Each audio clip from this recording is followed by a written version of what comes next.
Salutations, ladies and gentlemen. Welcome to Podcast The Storm, where social awkward outcasts, crazy weirdos, and all-around nerds convene to talk and debate all things pop culture. With me, as always, is my co-host, the Nerdy Occultist, aka the Authenticator, Dalton L. Mortimer. Good evening, everyone. And I am your host last time Lone Wannabe, that brings more pop culture. How's everyone doing tonight? I am still -1 cat, and that is unfortunate. And unfortunately, me and Dawn were in a very fascinating conversation before. Yeah, we were having one of those lucrative brainstorming sessions before we jumped on. So sorry, folks.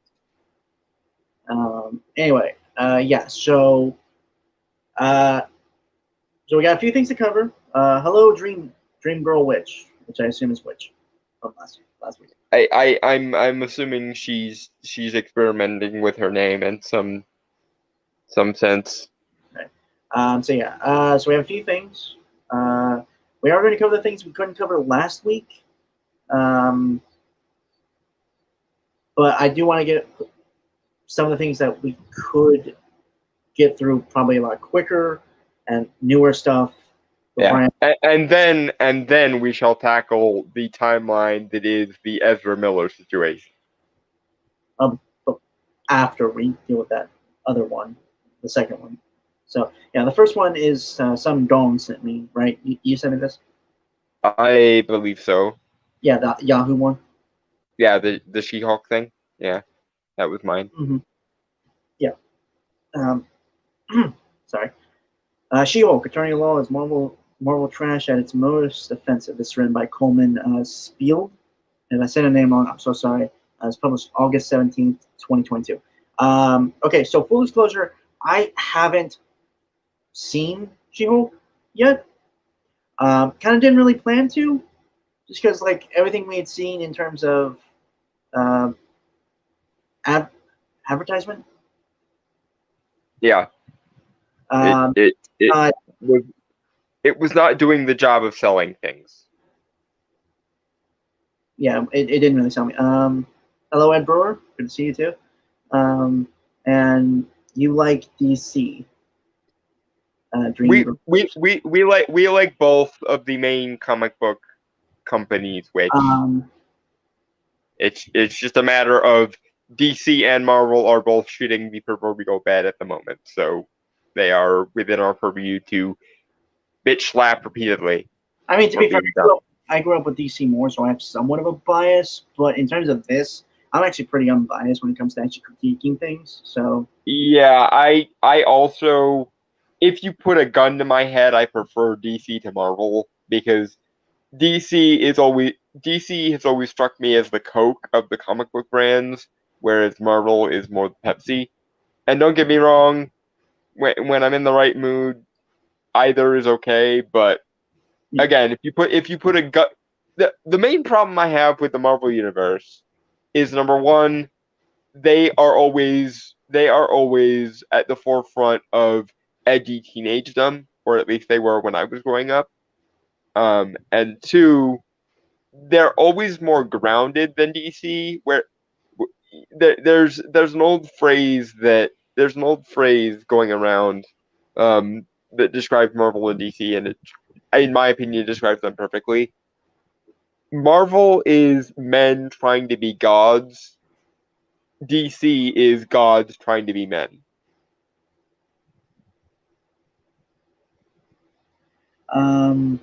Yeah, that's fair. Yeah. Ed Brewer, I've seen much more offensive media, and I don't get offended. It's not offensive. It's just ideological and stupid. Is the problem with She-Hulk? Right, and it does the same thing with like Moon Knight, I assume, because Don had Thursday when Don and I had talked, he had told me it was basically done the same thing with Moon Knight, which is kind of completely ignore most of like just general bare bones without actually getting into the meat of things in terms of the character. Well, that, but also it's a lot worse in She-Hulk than it was in Moon Knight, because at least in Moon Knight they were trying to do something that wasn't just brainlessly ideological pandering, but they in She-Hulk they pull the Batwoman, and you know exactly what I mean when I say they pull the Batwoman. They ignored everything about the character and just decided to use her as a mouthpiece for Dude, intersectional social justice bullshit. that that makes me angry. I did tell you about this on Thursday. Yeah, I know. I'm just that's fine. Okay. I ripped the scab off of the wound. Okay, so Dream Girl Witch. I want to tell you the story. I think this is like verbal abuse or something. My teacher was watching a movie in class, and it says, "Oh, raise your hand if you want to watch this movie." It was Marvel, and I said no, so they watched it anyway. And I sat there in the class, just putting my head down and crying. Which movie? Which movie? Which that the the the stereotypical witch thing is going to get very awkward here. Um, anyway, I do think we should probably all of them. What? That's confusing.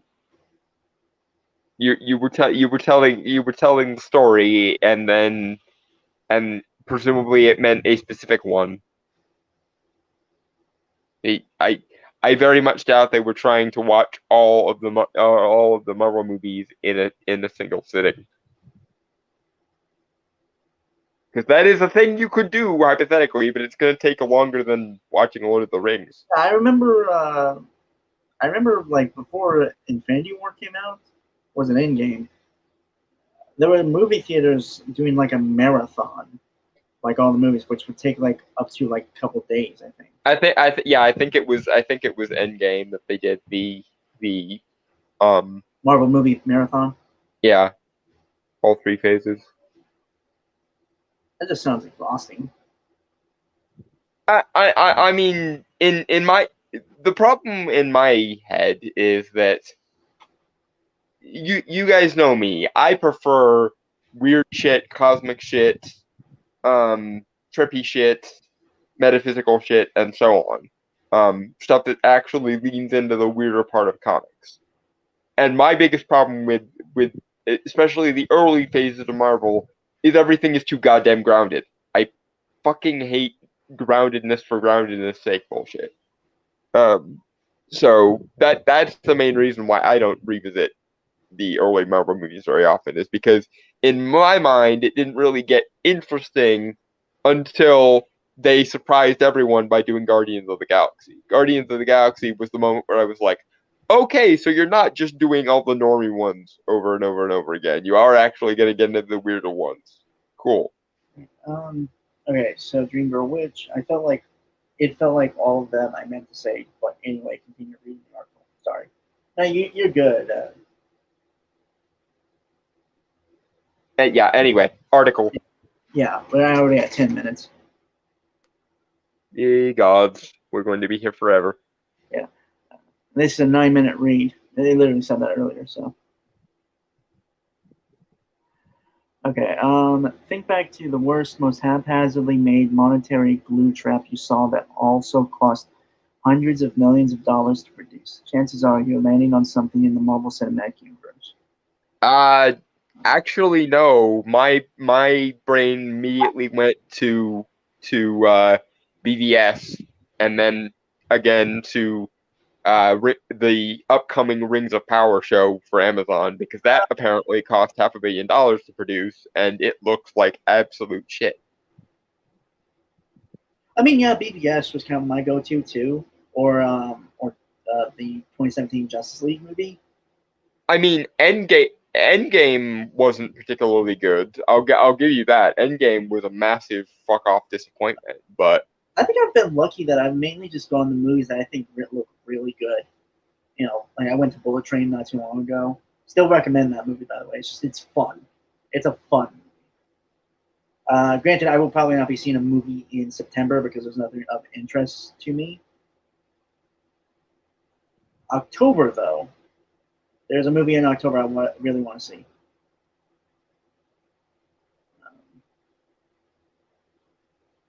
Ed Brewer, which Marvel character is missing the MCU movie debut? Dalton, what C-lister would bring in the box office? see, now here's the ironic thing. If they had done Eternals correctly, i.e., embraced the Jack Kirbyism instead of turning it into Chloe Zhao ripping off Denis Villeneuve, ripping off Christopher Nolan for some reason to try and win Oscars for no reason.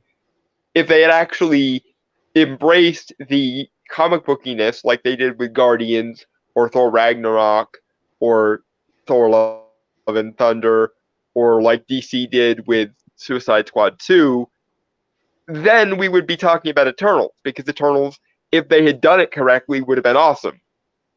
I.e., if they had gotten somebody like Robert Rodriguez to do it, and given him all of Marvel's typical fuck you money, then we would be talking about Eternals.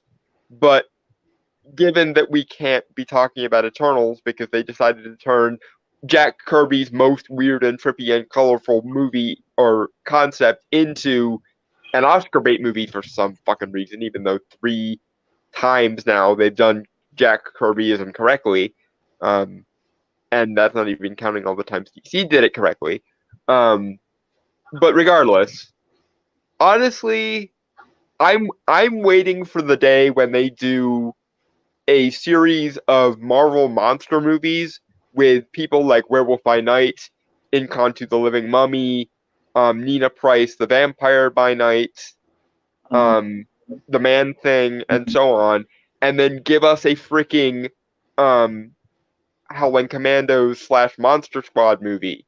That's the movie that I want to see. And Blade, they're already setting up Blade, so, and they have Moon Knight. So either give us a Monster Squad / Howling Commandos movie, or give us a Midnight Suns movie. Either of those I'm game for. Especially now that you have Sam Raimi in the family, because I wouldn't mind seeing his Doctor Strange 3, but while we have him on the payroll anyway, have him do a Midnight Suns or Howling Commandos movie, goddammit. Because that could literally be Marvel's Evil Dead.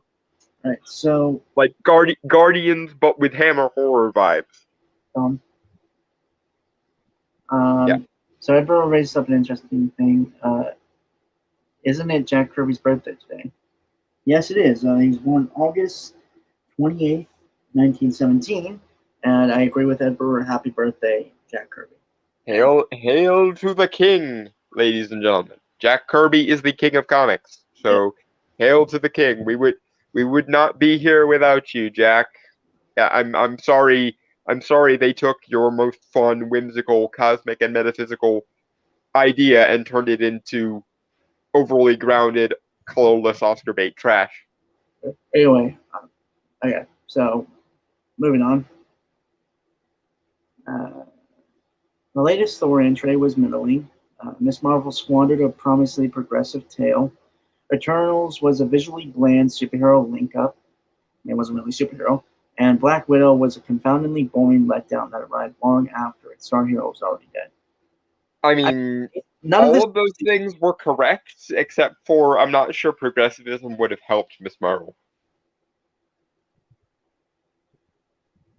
I think again, the major issue is obviously making, spoilers by the way, making Miss Marvel a mutant instead of Jen, right? Okay, here's the thing. I don't even necessarily mind the idea of a mutant and a Jin simultaneously, but here's the problem. We haven't introduced mutants yet. So we don't know what mutants can do within the context of the MCU yet.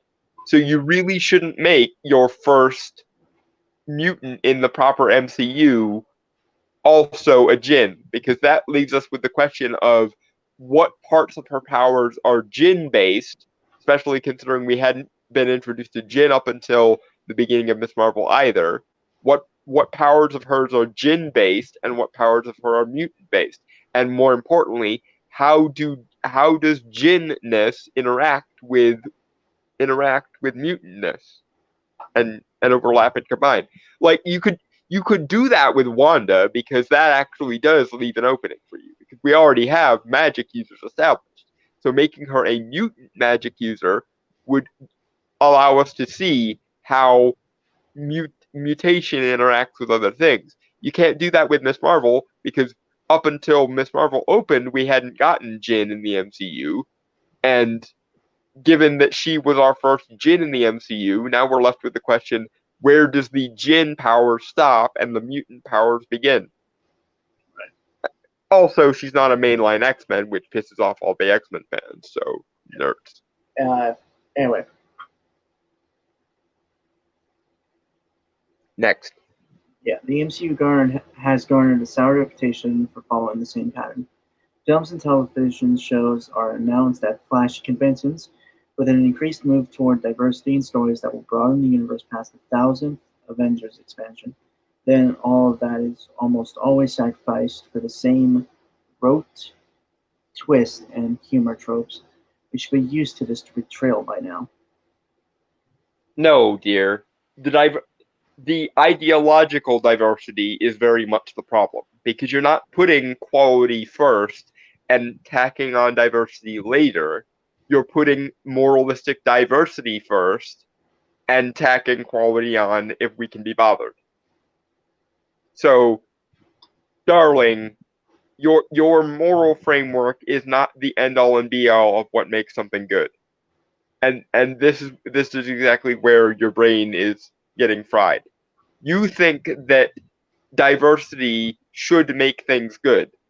But the thing is, no moral value system makes art good. Quality makes art good, and then if we can be bothered to make something of quality, you can occasionally bring moral values along for the ride.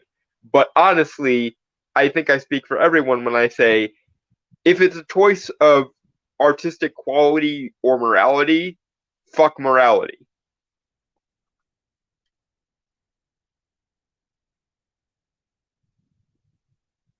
Moving on.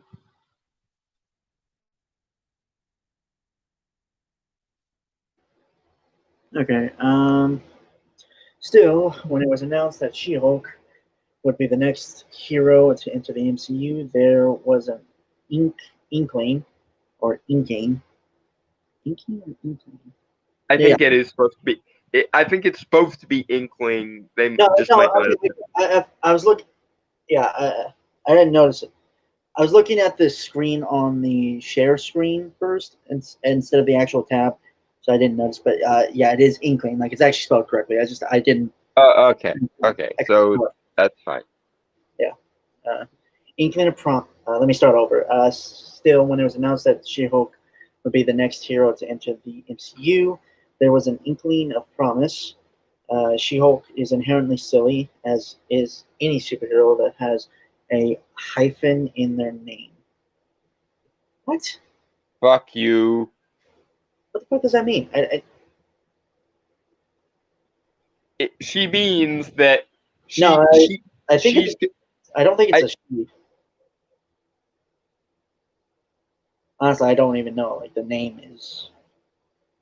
What is the name attached to this article? I'm sorry.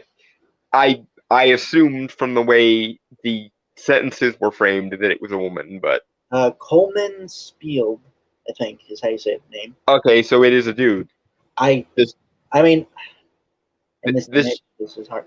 This just got even more sad now because it's not even a incredibly self-indulgent woman complaining about my feminism and my diversity. It's a male feminist complaining about my diversity and morality. So again, there is no more loathsome creature on this planet than the male feminist. I'm sorry. It just is not the case. There is no person, there is no humanoid collection of cells that is more loathsome on this planet than a male feminist. Right, but the whole hyphen in their name thing, I don't get it. He's saying that they're inherently silly and I think by extension the implication is supposed to be for silly also read stupid. Because I don't think this person has an appreciation for silliness. I think silliness is something that they have in the same box in their head as stupid. Okay. But here's the thing, Coleman. Now that I know who you are, silly is not synonymous with stupid. You can have something be lighthearted and also be sane, rational, meaningful, and even well written. Okay, this is gonna be weird because I just thought of an example of what you just said. Deadpool, the Deadpool movies. I mean, Deadpool, the Guardians movies, very much. Peacemaker, Suicide Squad, James Gunn stuff, really, in terms of superhero. Well, yeah, James Gunn is very good at making silly and colorful, also meaningful and poignant. Yeah, because he appears to actually understand how comics work.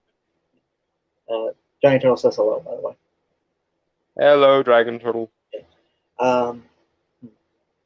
Okay, but the reason why I thought Deadpool, obviously because Marvel, but there's a lot of subtlety of like that's actually like the movies themselves. Like Deadpool 2 was actually like a movie that got me kind of triggered an emotional response. I mean, the Guardians movies are the same way. I mean, you talk about the his mom dying of cancer thing, or the fact that his own father put said cancer into his mother so she wouldn't die. Yondu was actually like the thing. Like Yondu's death was actually what kind of got me close to tears. The Mary Poppins y'all thing. No, the Yondu's actual death.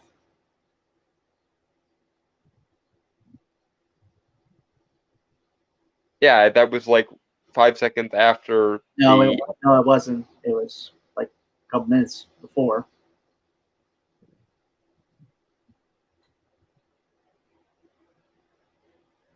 I don't remember there being such a time gap. As far as I could remember, I think you might need to watch it again. As far as I could remember, he has a heart-to-heart with Peter. He has the Mary Poppins y'all moment, and he literally gets shot down. No, that's before. That's way before. I mean, it's in the same final battle, but it's before Yondu's death. Really? Because I remember him saying that and then immediately getting shot down. Dude, I think I remember because, again, it's a movie that garnered a emotional response. I'm going to remember a lot of detail from that movie. I'm not fucking with you. I'm not trying to trick you. I'm being complete honest here. I might just have to watch the movie again. Yeah, which I don't think is a bad thing. Yeah, no, world's smallest violin for me. I have to watch Guardians of the Galaxy Volume 2 again. Right. Whatever shall I do? Anyway, moving on, or yeah, go ahead. But this wasn't just to be She-Hulk. Oh no, the 8th series from Marvel Studios was properly titled She-Hulk Attorney at Law, and it would be led by Orphan Black star Tatiana Maslany as Jennifer Walters, a genetically mutated green woman just trying to make it in the cutthroat world of law. Yeah, and again, Don and I had a brief discussion about this when he told, because I asked him how the show has been going because I don't have Disney Plus to watch it, and I actually don't want to watch it, to be completely fair. It's not good. It's very not good. It's bad. You're saying that like it's surprising. You know me. I always will give something a chance because because I don't want to become one of those people who goes, "Oh, this looks like it might go in a particular direction, therefore I automatically hate it." No, I want to be, if nothing else, I want to be informed when I hate something. I.e., I don't want to just hate something for no reason. I want to actually have a reason to dislike it if I dislike something, or a reason to like it. Because, as an example, if I had just gone from what people had said about Multiverse of Madness, I never would have watched Multiverse of Madness. But Multiverse of Madness was actually pretty good. Wasn't perfect by any stretch of the imagination. It's still not entirely worthy of the character of Doctor Strange, who was awesome. But it's certainly better than the first Doctor Strange, which a lot of people, for some cockamamie reason, thought that the first Doctor Strange was better than Multiverse of Madness. To which you are objectively wrong. But I mean, okay, you made a good point. I don't disagree with that. I think again, it's just like everything I was seeing just again did not inspire confidence in me to want to watch it. Yeah, no, it's not it it's actually worse than the trailers made it look, and this is one of the reasons why I gave it a chance. That and in all honesty, I wasn't even planning on watching She-Hulk, but Eglinton wanted to do a watch along for the first episode, and I was like, okay, fine. Now that I've started watching it, I kind of have to at least keep apprised of it because I started it, and now I at least have to finish it. Yeah, that's makes sense. I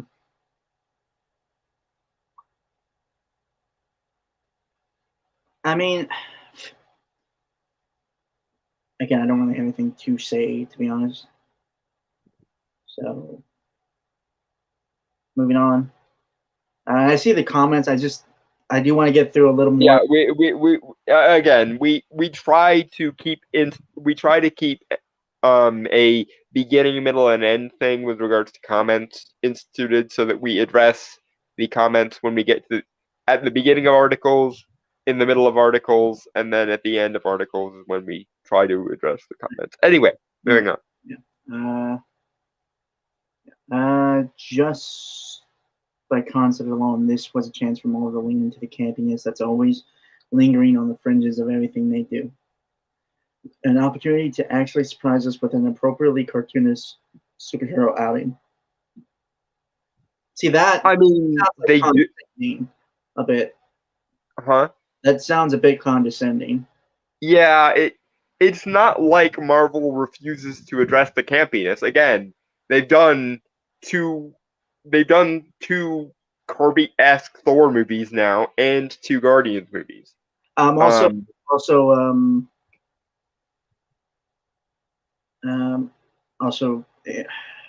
Captain America, First Avenger.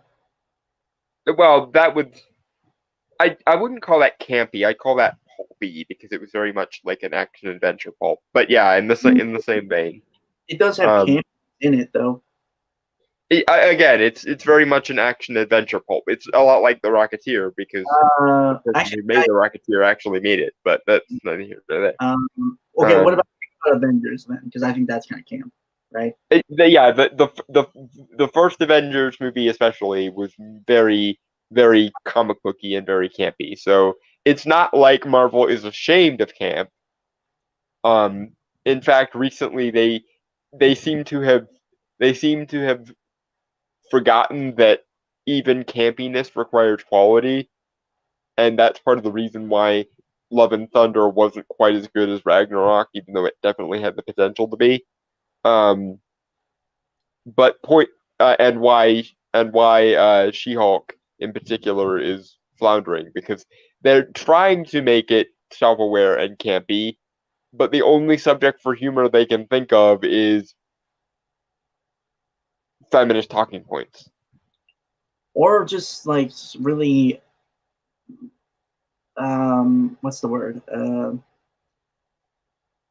Throw every joke under the sun at the wall and see what sticks, and none of it. Yeah, it's a lot like the show Friends, and I'm gonna get a lot of hate for that, but I've always hated the show Friends because Friends is very much this way.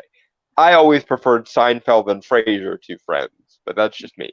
And the point being is because Friends doesn't really have a gimmick or a thing that actually makes it good. It literally exists just to be the most stereotypical sitcom ever. Um, and She-Hulk's few non-ideological attempts at humor are very much that same way. It just exists because we're doing a sitcom, her. And to be fair, the writers of the show and the director of the show came right out and said it was originally supposed to be a legal dramedy, and they changed it to a more feminist wish fulfillment fantasy because they didn't feel confident in they didn't want to do a legal dramedy, or they didn't feel like they could do a legal dramedy. So they just decided to sidestep most of the legal jargon and legal humor for feminist wish fulfillment fantasy. It's weird. So a bit of delve into my personal thing here. Recently, I started watching the abridged series of Code Geass. Code Mint. Mm-hmm. And I've actually watched a few clips of She-Hulk recently as well. Oh, you God. Yeah, and I get the humor. Not like it's not funny or anything. I'm not saying it's funny. You understand that they're trying to make a joke. They're just not good at it. Yeah. And then I watched again the abridged series of Code Geass, and if anyone knows what that is, because that's actually where the famous meme of "I'm at soup" comes from. I actually just watched that episode. It's actually, I think, their last episode because they stopped making that series. But it's funny because it does go into very almost absurdist humor in some cases. Mm-hmm. I was watching it and I was full on laughing, just almost to the point where I was worried I was going to die from laughing. But again, my point being is there is a kind of a lack of, I guess, effort in terms of the humor in She-Hulk. I think, again, the problem is they make jokes that only make sense in their own worldview, a very, very specific social justice worldview. And they don't seem to understand the notion of humor for humor's sake, or how to make something universally funny. They just they just have a very snarky, very cynical, very dismissive way of phrase framing situations from an ideological standpoint as though that in and of itself should be the joke. Like when this is in the second episode. Jen goes out with her coworker to the bar and they hang out. And the male coworker is a complete dickhead, because of course he is. And then as he's making his exit stage right, basically his goodbye, I will never be on the show again, he says the following: "There's a really hot girl over there. I'm going to go hit on it." And in a feminist, or at least heavily gynocentric framework or worldview, I could see why that's funny. That's what the joke is supposed to be. What if men actually said the things we all think they're thinking out loud? And aren't men so awful? But the problem is, if you don't happen to be very, very heavily gynocentric or very, very explicitly feminist,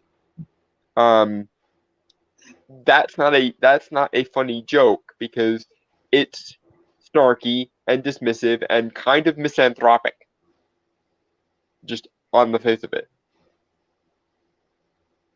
Anyway, moving on. I'm sorry, I was going on. I had muted myself for a second because I was going on a laughing fit because I was just remembering the Code Geass abridged thing, and it's funny, man. Like it really is. At least it's not DBZ Abridged. Between the two of us, we could laugh about DBZ Abridged for probably an entire half an hour. Dude, how is it that people? I don't get how people on the internet can be so much better than professionals in. Because people who are alleged professionals come at things from an art school mentality that says art is only valuable as a means to an end and only can function in a utilitarian way in the abstract, i.e. it only is valid art if it pushes our socio-political and moral messaging.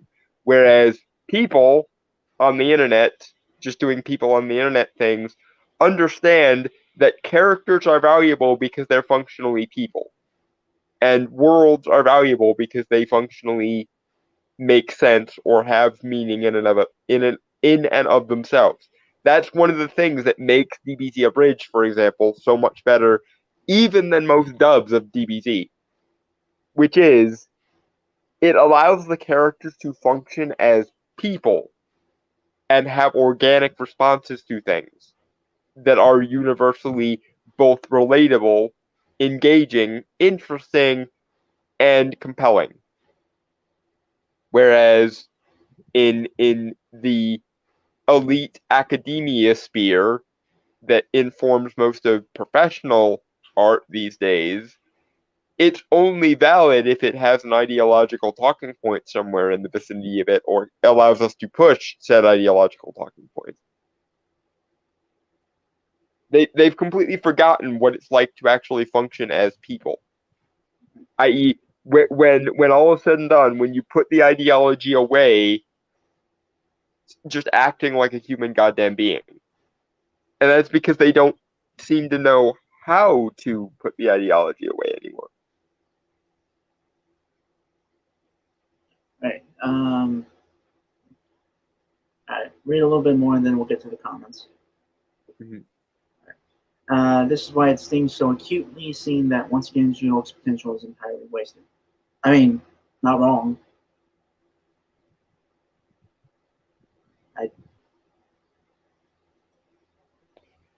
Read that again. Sorry. Yeah. Zach, scrolling up. This is why it stings so acutely, seeing that once again, She-Hulk's potential is entirely wasted.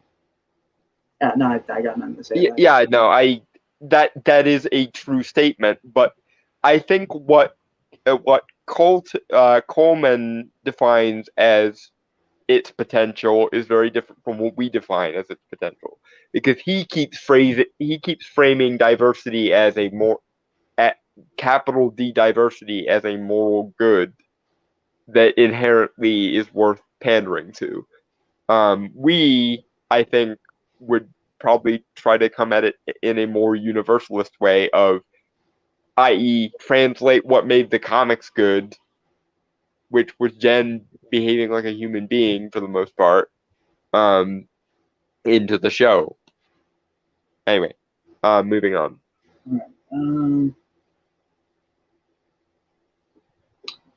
Okay.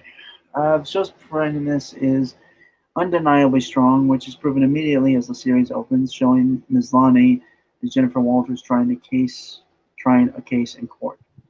Maslany is as watchful as ever in her few human moments before she transforms into her whole calf when Titania, Jamila Jamil, I believe that's how you say it. If I say that name wrong, I'm terrible at names. He's not good at names, even when they're fairly normal.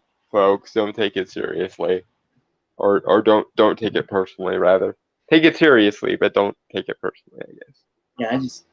Yeah, I'm terrible at names. Like, and unless I hear them said to me first, then I can say, Again, and this applies to the most normal, banal Western names you can imagine. So dude, it, it's yeah, it's not just a foreigner's thing. yeah. Okay, let me read that again. That sentence again. Maslany is as watchful as ever in her few human moments before she transforms into her Hulk half when Titania, played by Jamila Jamil, a Big Bird-esque supervillain, crashes into the courtroom. I can't say anything. I mean, I'm not sure what he means by Big Bird-esque. A very strange. That's a very strange connection to make. Yeah. Um, Again, I haven't seen it, so I can't exactly say anything. And this article was written before the second episode even was released. So Right. he's limited solely to the parameters of the first episode.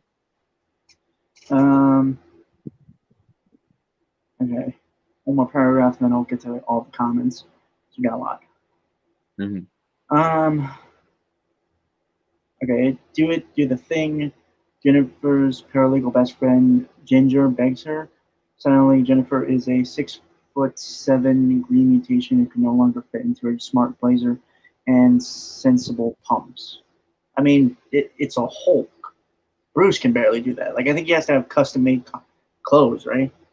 Yeah, and also like I find it odd that your description of her blazer and pumps includes the word sensible because only in a very bourgeois middle class like elitist upper crust sense is that like that's not an assessment that most people would wear and I'm or that most people would make about what someone would wear. And I'm speaking as someone who regularly wears, as you can see, bow tie, a top hat. Like that's my stick. But like I'm well aware that I'm trying to be bourgeois. You appear to be being bourgeois without even realizing that's what you're doing. You think that's a normal observation to make, and it's not. It's very not. Like the fancy smancy way that women dress, especially in formal settings, is not in any way a default or normal setting. There is probably no pump that can be defined as sensible because if you're affluent enough to even be wearing pumps, you're already an aristocrat. Going, moving on. Yeah. She knocks Tatiana, not Tatiana, Titania, I think. Yeah. Yeah, Titania. It technically the way it's spelled it should be Titania, but it the joke of her name is supposed to be that she's a Titan, so it in this character in this universe. So I think it's Titania. Right. Okay. Uh, she knocks Titania out of the courtroom to the applause of the jury and delivers a smirk-inducing line about being ready to give her closing statements. It's fun. It's pretty gloriously stupid, and it's even kind of exciting. And it's all downhill from here. I mean, you're not wrong. So, I'm sorry. It's just like that's the opening to the first episode of the series. No, that's the ending of the first episode of the series. Oh, okay. Huh. That made it sound like it was the opening to it. No, it's the end. Okay. This is the scene that happens right before the credits roll. All right. I got nothing really to say to it because again, I feel like I should watch the show, but I also really don't want to. So all the information I've been given and stuff I've seen. It's bad. It's not good. Don't waste your time. Right. Okay. So, Don, do you have anything to say to that, or? again, I don't disagree with what this person is saying, but what causes this person to say these things is a vastly different perspective than my own. Because I think he wants more ideological pandering, and I'm just like, could we not just have a Jen Walters like we did in the comic, who was enjoying having the power and the sexuality and everything? Because that's the main difference between the She-Hulk and the Hulk is the Hulk is tortured by the power that he was given that he didn't want. Jen is a person without power who finally the She-Hulk is very much the good version of the Catwoman from Tim Burton's Batman, basically. She was a mousy, very formal, very restricted person who now looks like a fitness model and has superhuman powers. So she has fun with it. Or a better example would be kind of like what they tried to do with Cheetah from Wonder Woman 1984 if Cheetah was actually a good, decent person. Mhm. Um,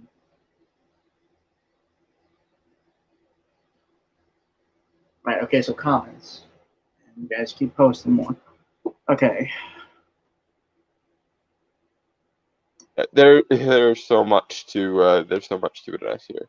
Right. Okay. We're going to focus on the ones you guys are saying in relation to us. We're going to skip over to the ones where you guys are talking to each other. Right. That just seems And like for time's sake, just because if I start, because there's some stuff Giant Troll had said around like 8:26. It's about 9 right now. So I'm sorry, Giant Troll. I wanted to cover those two, but I just for time's sake. All right. More recent ones, like last 10 minutes. Okay. Gimna Gray at 8:40 says, I liked her in the comics due to her relatability and the Hulks. Okay, actually, I think that, sorry, that's actually part of a full thing. Hold on. The show that, no, I think you're going of the all-inclusive mentality society is trying social elite, elite, or trying to, no, elite, okay, elite, trying to move towards, depends on what shows you watch and art you look at or books you read. I liked her in the comics due to her relatability and the Hulks. Again, that's all Gimna Gray. again, the She-Hulk in the comics was a perfect example of this thing that I keep saying over and over and over again because it appears to have just completely been eliminated from our understanding. Sexuality is a power. It is not a victimhood. The especially where that power comes from physical domination, height, or grace. I don't disagree with him on that. I don't want anything to say to it because I've never really thought about sexuality and stuff. Yeah, but the difference between comic She-Hulk and show She-Hulk is a perfect encapsulation of exactly why the show is bad.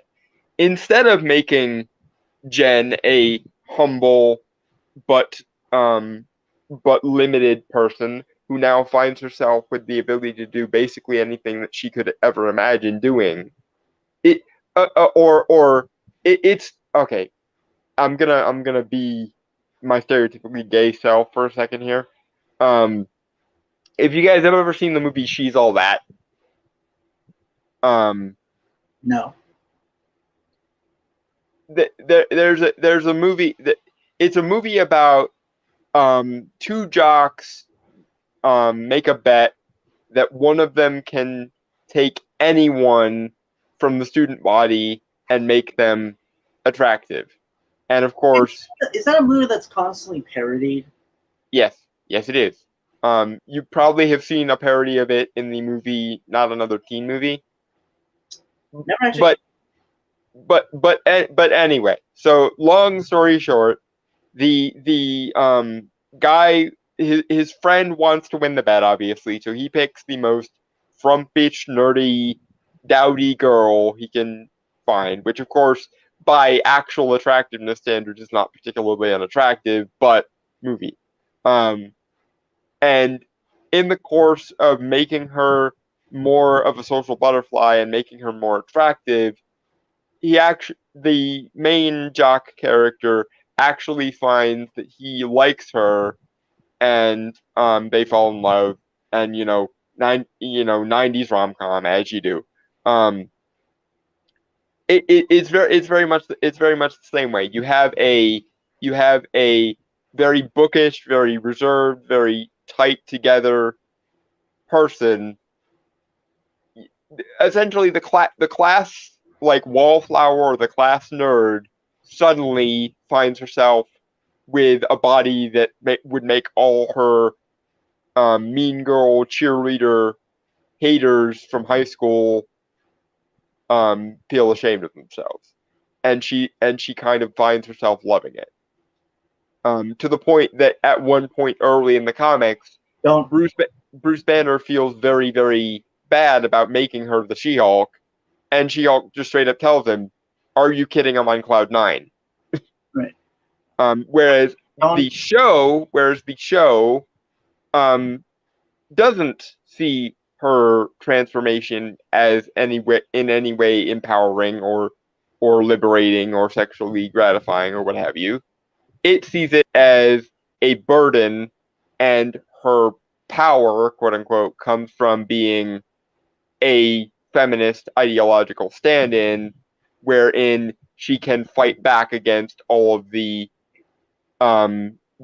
feminist bugaboos like the patriarchy and mansplaining and catcalling and so on. I'm sorry. It's just like I don't want you. I don't mind your end, but we got so many fun comments, man. I'm sorry. Mhm. Okay, Dragon Turtle at 841. Out of curiosity, where do you stand on the stance that episodic content defined for these purposes as content that is entirely self-contained and you can reorder or remove episodes without creating any plot holes, character arcs, or the lack thereof, etc., is one of the lowest forms of fiction? Um, okay. I mean, do you want to go first, or do you want me to go first? Okay, so by episodic, you mean like something like original Star Trek or like that, right? Like that kind of episodic. I think he means like a sitcom. Oh, okay. So, well, it depends because it depends. I think overall, I would prefer a more continual story. I've never really gelled with like Rick and Morty or or like any really sitcoms, kind of. Um, I don't. I think there is a time and I think they can work. I think it's just very difficult to make it work, to be honest. Um, but I guess if I were to give like just a solid, concrete answer, I kind of prefer serialized storytelling. Right? That's what that is. Yeah, and my answer would be, at best you can find a balance between the two. I believe some of the the like Star Trek Next Generation and Deep Space Nine kind of handle that, right?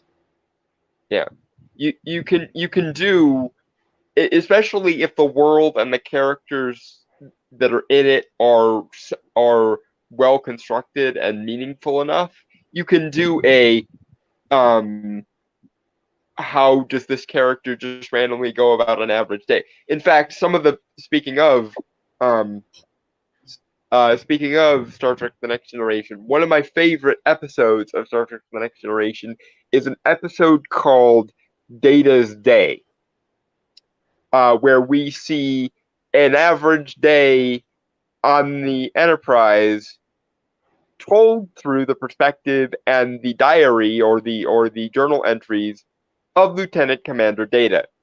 Um, and it is one of the best. It is one of the best episodes of the entire show, and probably one of the most insightful towards Data's life philosophy, his relationship to his fellow crewmates, and also just in general how the mechanics of the world of Star Trek work. Another great example of a similar thing in Star Trek, since we're going off Star Trek examples, is an episode called The Loss, which features ship's counselor Deanna Troi, whose species, the Betazoids, have telepathic and empathic powers, and she's only half Betazoid, so she's mostly an empath. She essentially has a brain injury in the course of this episode, and she loses her powers of empathy. And ironically, it shows kind of how petty Counselor Troi is, because without her metaphysical or psychic powers of empathy, she has to relearn good old fashioned basic bitch empathy, i.e., the kind that we do cognitively by just engaging with people. Hello. I mean, there's that, yeah. But yeah, some of the best episodes can be like that. But at the same time, if I had to choose between an episode like Data's Day and a two-parter or a three-parter like Best of Both Worlds, or what was the one, the two-parter where Picard gets captured and tortured, the There Are Four Lights episode. I forget what the episode name is, but it's one of the best just episodes of sci-fi television. Period. I I wouldn't choose Data's Day over that episode, but in a good show, you can have both, and you should have both. Okay. Sorry. Okay. You guys, it's just a lot of comments, and a lot of it is good stuff. It's just, wow. I'm really not used to this shit. So, I'm sorry. Okay, we're gonna stop reading comments for now and just get back to the article because you guys just have a lot of stuff, and it is related to a lot of the things we were talking about with Shield, mind you. Again, it's a lot, and I want to get through this because we have other stuff that's probably a lot longer than this. So, all right, ready? Yes. Okay. I should be clear. Only the first 4 of She-Hulk Attorney Outlaw's 9 episodes were provided for press. Okay, so you are an elitist asshole who actually gets access to these episodes beforehand. I was giving you some leeway, assuming you only had access to the actual episode. Wait. She-Hulk is 9 episodes? Yes. Moon Knight only got like 7? 6. 6. Yep. Moon Knight, Loki, Hawkeye, and I think also What If only got 6. The only other show so far that's gotten 9 was WandaVision.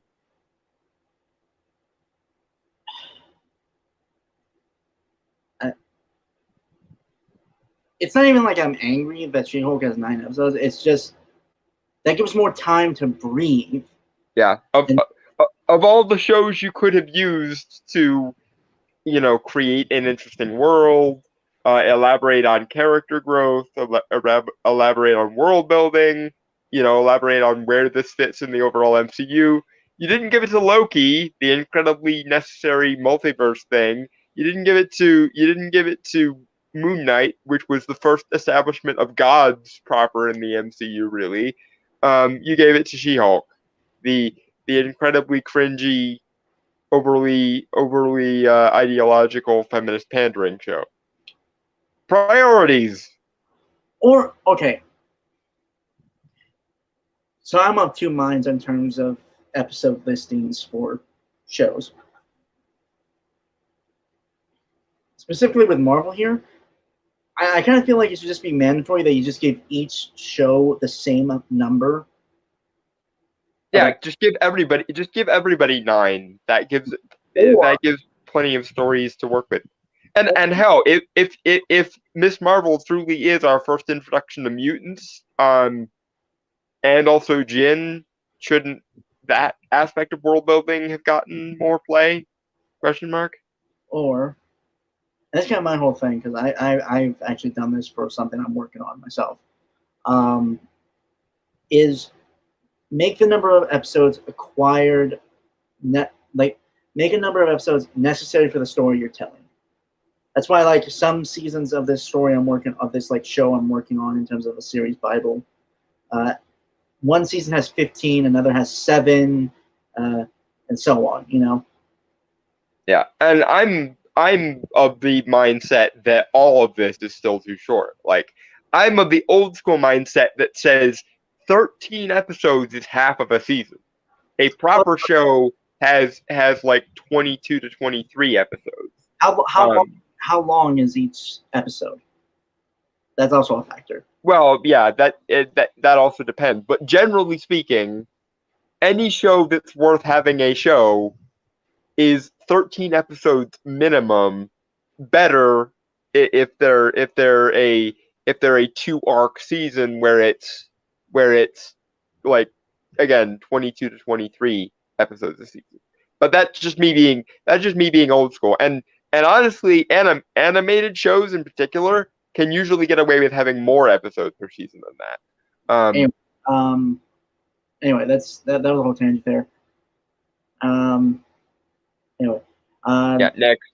yeah, there's a chance that things could pick up by the time the show rounds out its first season in mid-October. But what I did see only got progressively worse, so much so that I wondered if there was a gas leak in my apartment. Don? I mean, good for him for at least being aware that that happened. And to be fair, I've seen people who are ostensible feminists say the same thing. Like Grace Randolph is apparently very, very feministy, but she's more of a second wave feminist than she is a intersectional third waver. So that might be why. But even she said that the misandry and the ideological woohoo was getting on her nerves. So it let it never be said that let it never be said that I'm an uncharitable person, because I'm well aware that your average workaday feminist adherent is not as bad as the dyed in the wool academic activist. But Okay. that being said, good for him for at least acknowledging that it does get worse as it goes. Okay.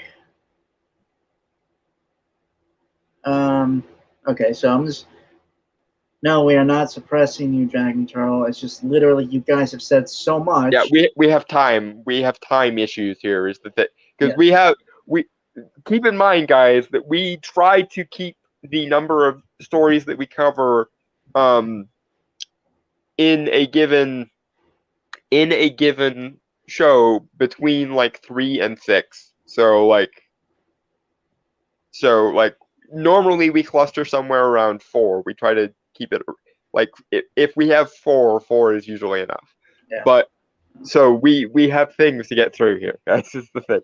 Also, I respect you a lot for the the whole Monty Python and the Holy Grail quote. I noticed that. I recognized that. And I was going to give you credit for it before you said it was that.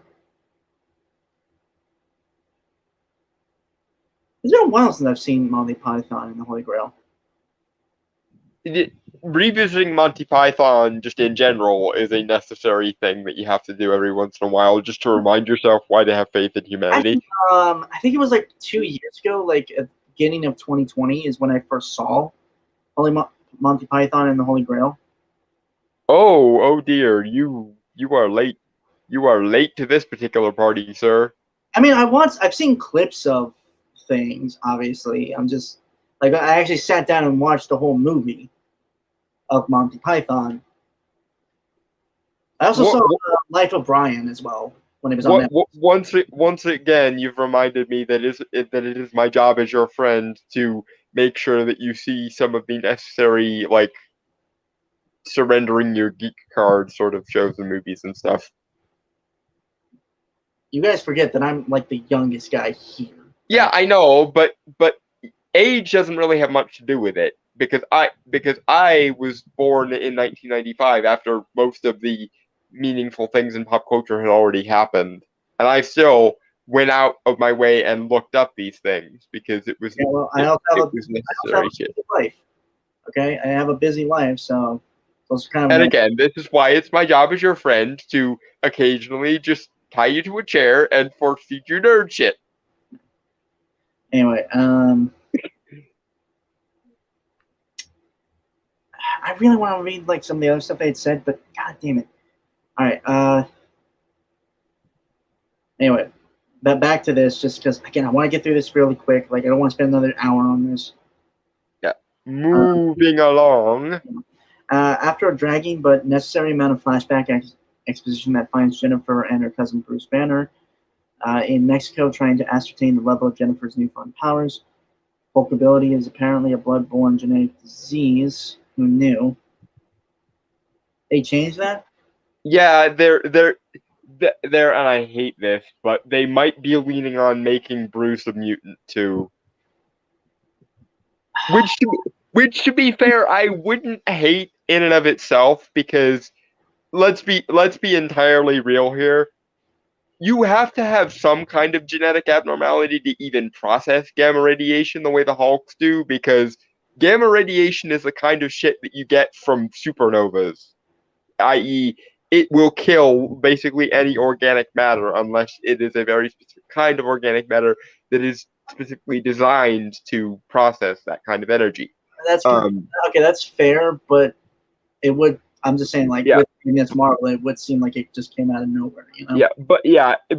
especially in the MCU where the Hulk experiments were an attempt, and again, this is the canon of the MCU, or it was the last time I checked it. Um, the canon of the MCU is that the Hulk experiments happened because Bruce Banner was trying to replicate the Erskine formula that gave Cap the super soldier formula essentially.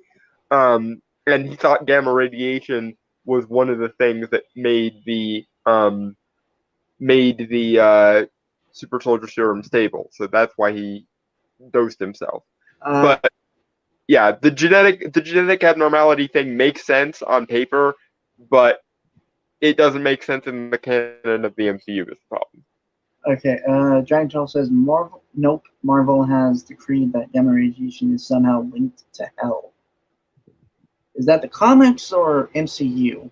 Just to clarify, because I haven't looked at Marvel comics. I don't know where he's pulling that from because I I specialize in weird supernatural connections to things, and I've never I've never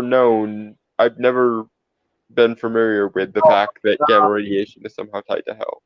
Comics, the one below, and Immortal Hulk stuff. Okay. So Okay, so this was a fairly recent event then. That would explain why I'm unfamiliar. yeah. Because Anyway, I stopped reading current Marvel pretty much after Last Days of Magic because fuck all that noise. Um, um, anyway, moving on. anyway, yeah, moving on. The show throws her back into the world of Los Angeles law, except that after her little courtroom stunt, she becomes a liability to her firm and is cut loose. Okay.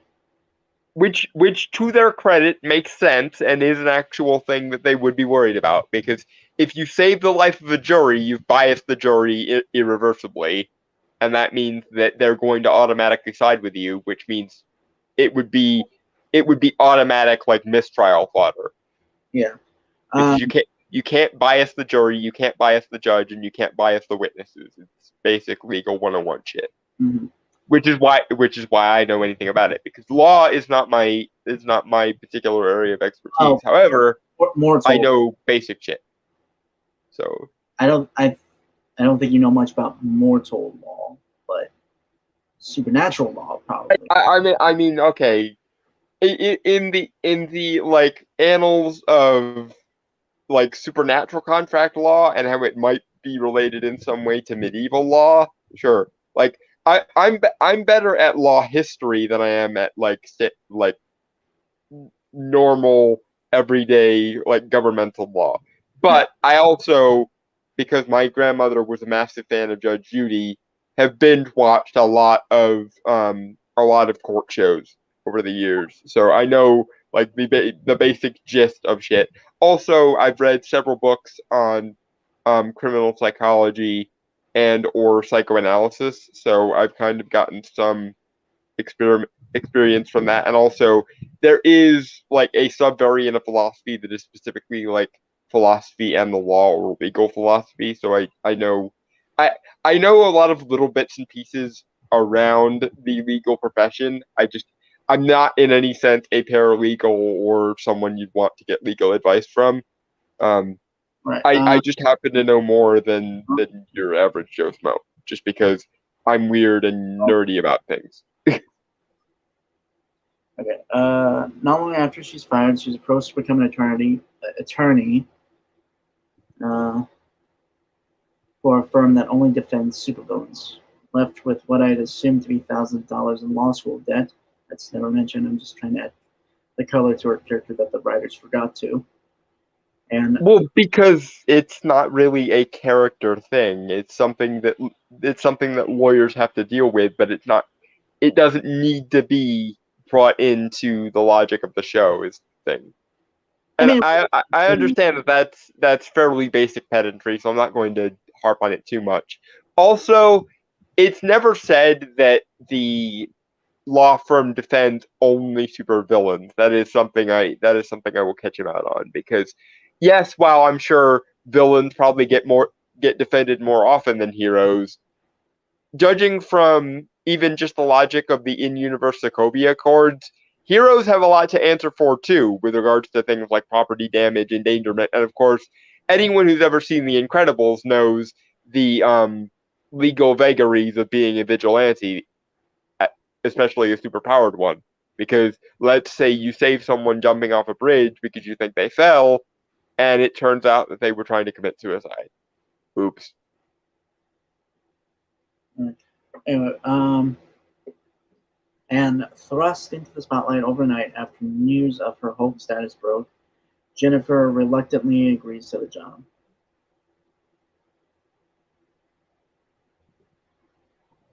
All right, don't have anything to say that. It's just the plot. Moving on, the superhero law firm could be an intriguing plot device if it were implemented with a more winking, Incredibles style self-aware comedy. Instead, it's the show's first major mistake.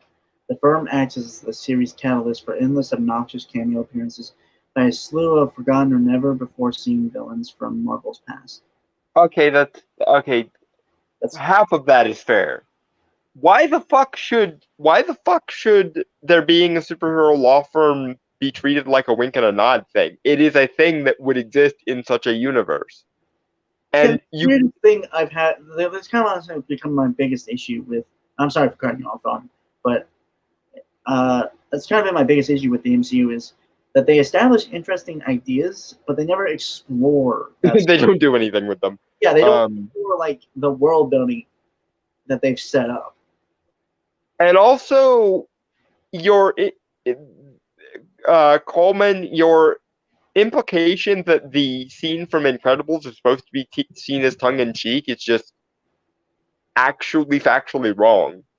Like it was a major deal in that universe, and it was treated as a major deal in the movie to the point that back back in the day, this was one of the things that people gave Pixar a lot of credit for because they addressed something that would definitely happen in a superhero universe. They addressed it relatively seriously, and they did so in a way that wasn't preachy or condescending. So where the fuck did you get off assuming that that scene from Incredibles where Mr. Incredible accidentally saved the guy trying to commit suicide is meant to be tongue in cheek in some way? I I I think this guy is just that kind of elitist cunt who can't see superhero stuff as anything but silly and stupid. So he has to see even the serious stuff as silly and stupid somehow. So even when you're addressing something serious like that scene from Incredibles, he has to see it as a intentional bit of comedy, even though it definitely wasn't in any way framed as a joke or humorous, and was treated with actually a level of serious gravity that I wish the MCU would take some cues from, frankly.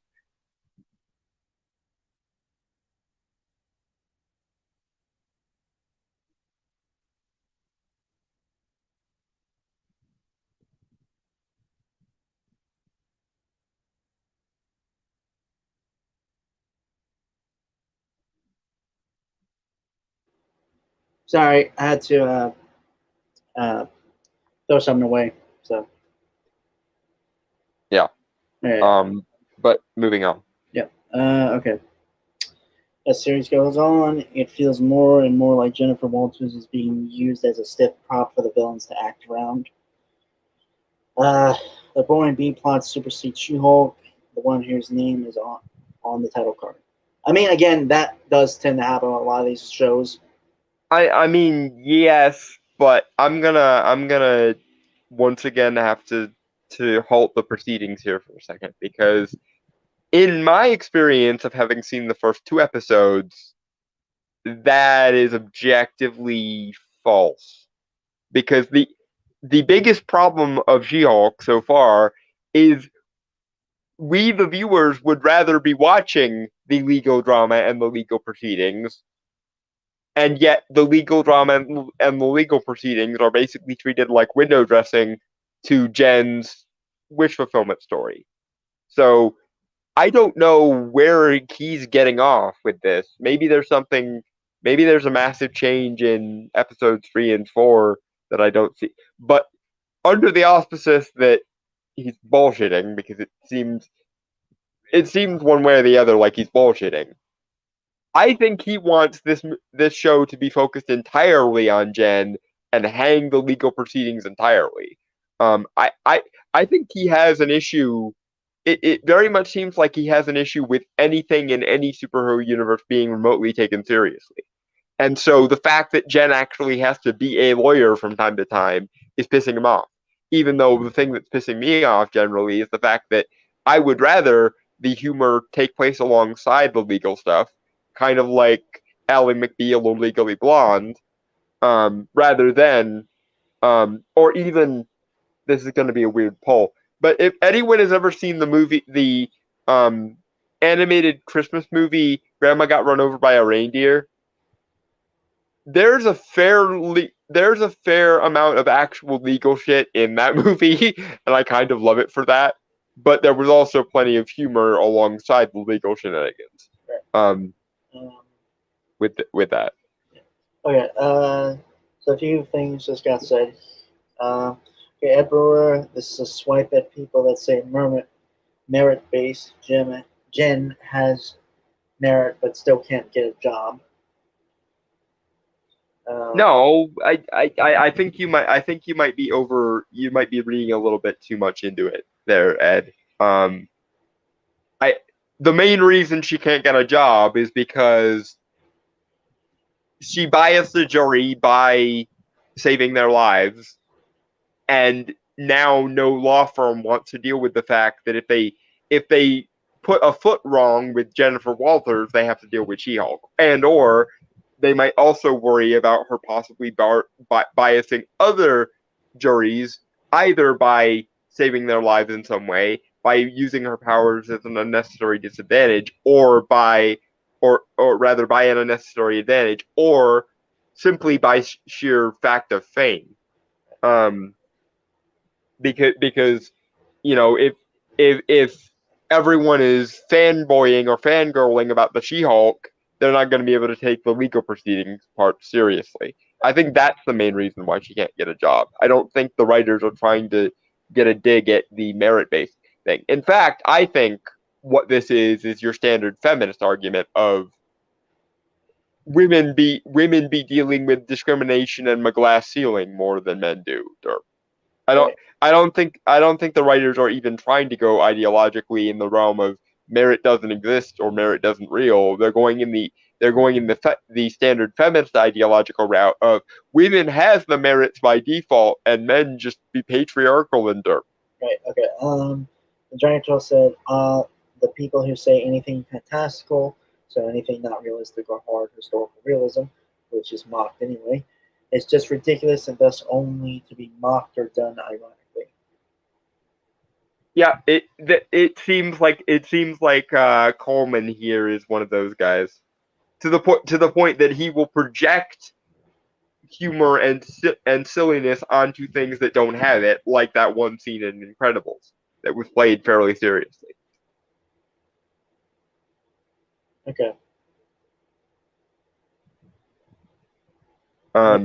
Or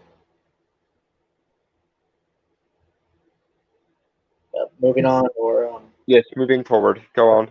okay.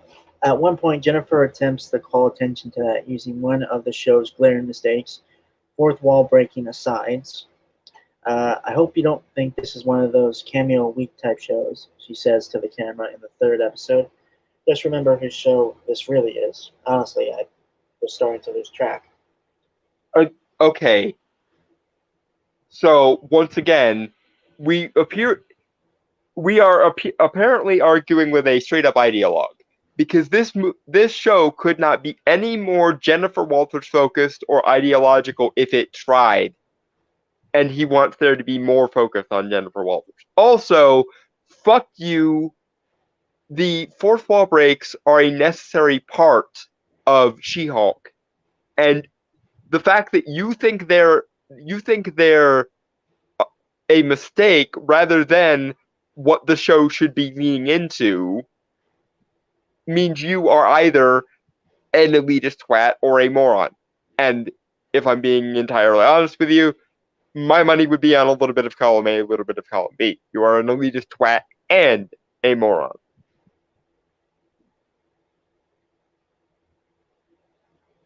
Right. Okay, so hello, Chrononaut. I see you. Um, like the Sokovian, I am assuming Sokovian Accords, are a violation of the Second Amendment. Yeah, well, fair.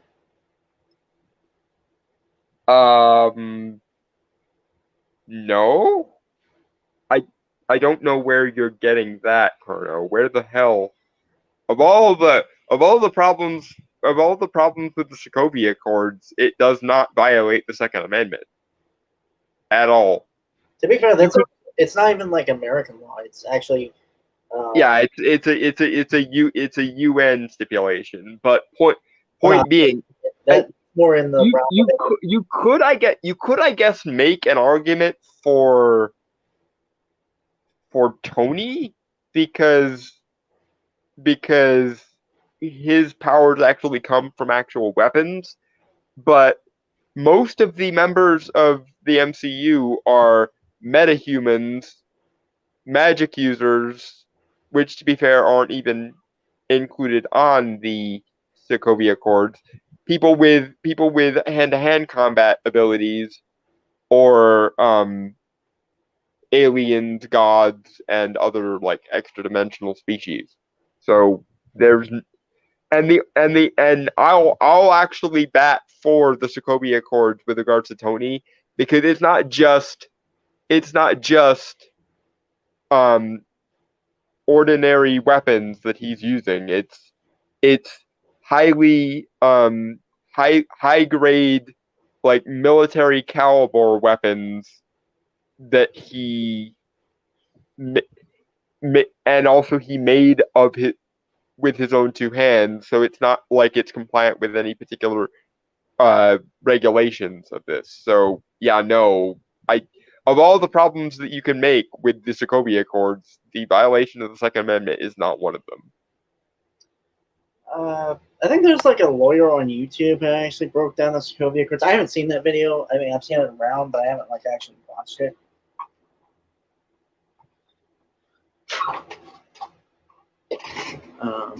But okay, right to bear arms, and did Congress sign it?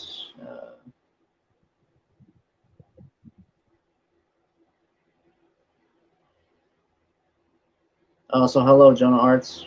Good to see you. We're doing a She-Hulk article, man, and Chrono just said something completely out of the fucking blue. I have nothing really to say, honestly. I don't know much about. I don't know. And again, the Harrison Bergeron thing is more valid than the Second Amendment thing. But even then, this to some extent this is just a natural outgrowth from Stanley's razor, i.e., those with power must be obliged to use it responsibly. Um,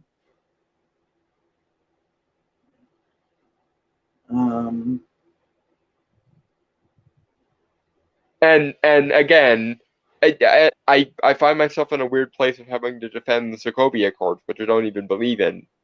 Like, I don't agree with the Sokovia Accords, but I find both Dragon Turtle's statement and Chrononut's statement to be strawmanning the Sokovia Accords. As General Ross said, the Hulk and Vision are basically walking WMDs. The Hulk can level a city if he feels like it, and that's not even getting into the World Breaker Hulk issue. He didn't say Vision. He said Thor and Hulk. Now, granted, Thor is a sticky situation whereby Thor is a member of an alien species and also an alien prince. So, and I'm gonna be charitable and say that the UN government would not call him a god just because that would get into metaphysical bugaboos, and they're probably wanting to avoid that. But yeah, even if you go with the Asgardians are fully alien, they are their own civilization, they are their own species, and Thor is even a prince at the point of Civil War. So I'm gonna have to shut this down because talking about the, I guess, legal ramifications of a certain thing in this regard, man, because they don't really pay much mind to the Sokovia Accords at all. It never comes up. It literally never comes up, and I'm kind of impressed that She-Hulk remembered that this could be a thing. Right, but if you guys want to talk more about this, I would say just off this, just because again, we've been at this for about an hour and a half, and we still haven't gotten off the first article. Yeah. Next. These wannabe Fleabag fourth wall breaks are already a risk, given the fact that Phoebe Waller-Bridge's masterpiece still remains so prevalent in cultural memory. I have no idea what the fuck that is. I'm assuming they mean Ally McBeal. I'm assuming. Fleabag, apparently. I don't know what the fuck that is. Again, the fourth wall breaks are A, an established thing for She-Hulk, B, really doesn't know that. B, actually campy, which is something you asked for in a previous part of this article, so you're contradicting your own bullshit. C, a thing that's already been done in everything from Deadpool to freaking Saved by the fucking Bell. Now, granted, She-Hulk is not as good as either Deadpool or even Saved by the Bell with regards to the fourth wall breaks. And even Saved by the Bell abandoned the fourth wall breaks after a while. But point being, you are so wrong and your interpretation is based on so many false premises that even I struggle to parse them all. And that's saying something, because I pride myself on parsing, not just saying that you're wrong, but actually explaining to you in great and minute detail how and why. Because that is the part that actually matters. All right. So why the writers then decided to make it so bafflingly inconsistent is far beyond my comprehension, especially when they were so integral in the show's initial marketing and the original comics appeal. Okay, so you do know, and you are being an elitist, pompous fucking prick, then. Hold on. If you're going to break the fourth wall in a television show, you've really got to commit to it. There should be a reason that it's employed, a punchline thrown in here, or a serving of exposition doled out by the main character there. In She-Hulk, those things come sparingly and randomly. Spots where a humorous aside could be helpful in propelling the show's plotting pace along are ignored in favor of having Miss Lana break the fourth wall in moments so glaringly on the nose that several of them made me groan out loud. Okay, you know what? I'll give you that. You took a stupid thing and made it not a stupid thing by explaining, so that's fine. Um, but yeah, that's neither here nor there. Um, Dragon Turtle. I'm going to address this just because I saw your comment. Keep in mind that so, this is not just something that anyone can do. This is not a ability that's inherent to a lot of these people. These people aren't. Most of them are not even, strictly speaking, human anymore. Um, like again, you have Thor, who is either an alien if you're being stupid, or a god. Um, and Hulk is so far beyond a human being that in the comics he can literally crack the planet. So it Hulk you could almost chalk up to, especially at this point, or at the point of the Sokovia Accord being drafted, the Hulk you could almost classify as a force of nature more so than a person. And Bruce wouldn't even disagree with you there. So yeah. Anyway, moving on. Right. It could have been a genuinely funny sequence in the fourth episode. Jennifer goes on a series of bad dates in Hulk form after changing the picture of her dating profile to her green alter ego for a little male attention.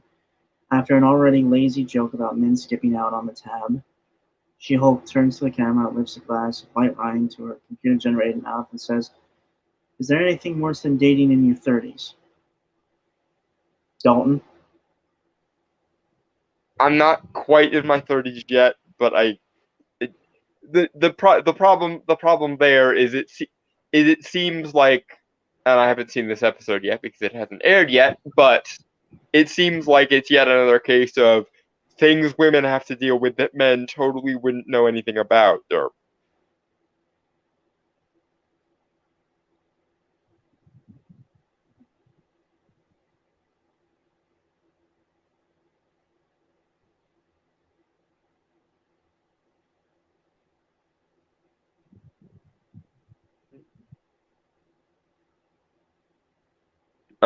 but yeah, I can empathize as a gay man with the whole dating near your 30s thing. And if I don't find a significant other by the time I hit 30, I am literally just going to commit suicide. It's not worth it. Fuck you. Uh, you are not going to do that. Okay. No, I haven't left that. I assumed Dalton was reading the Dragon Turtle thing.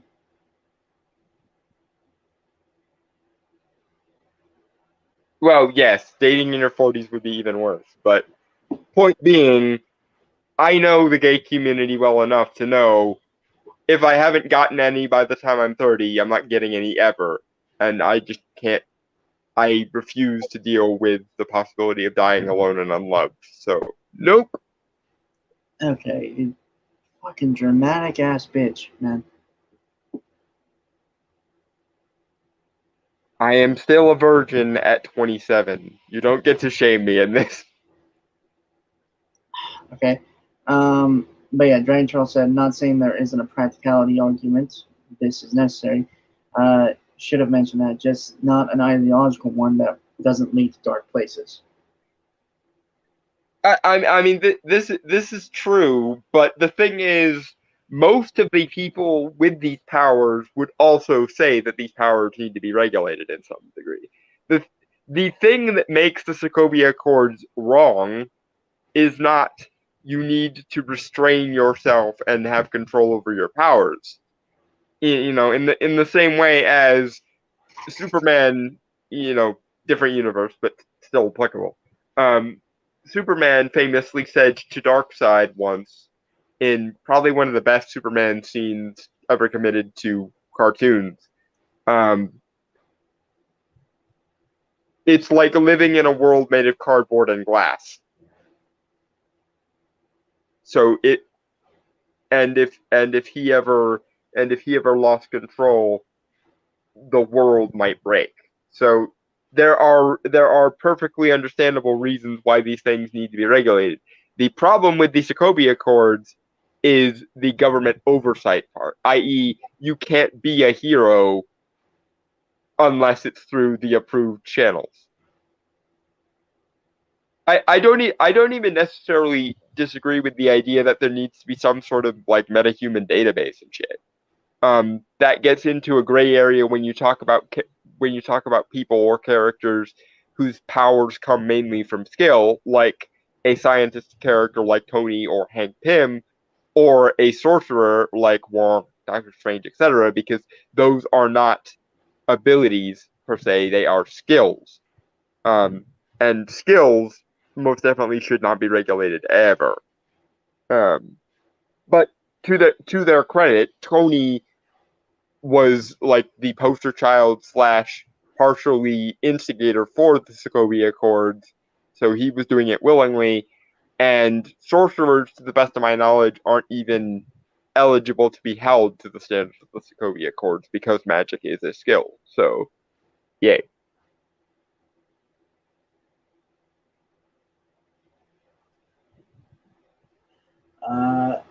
Actually, Jonah, you're not entirely wrong, but not.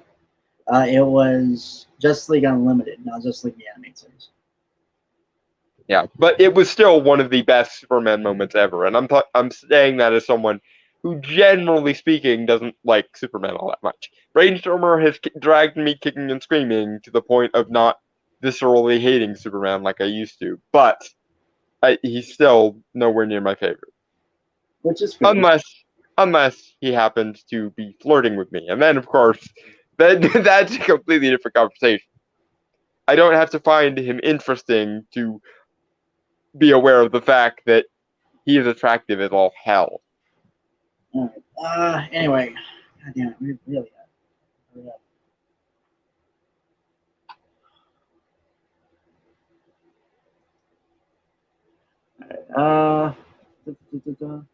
The moment made me hulk out and throw my television through the window.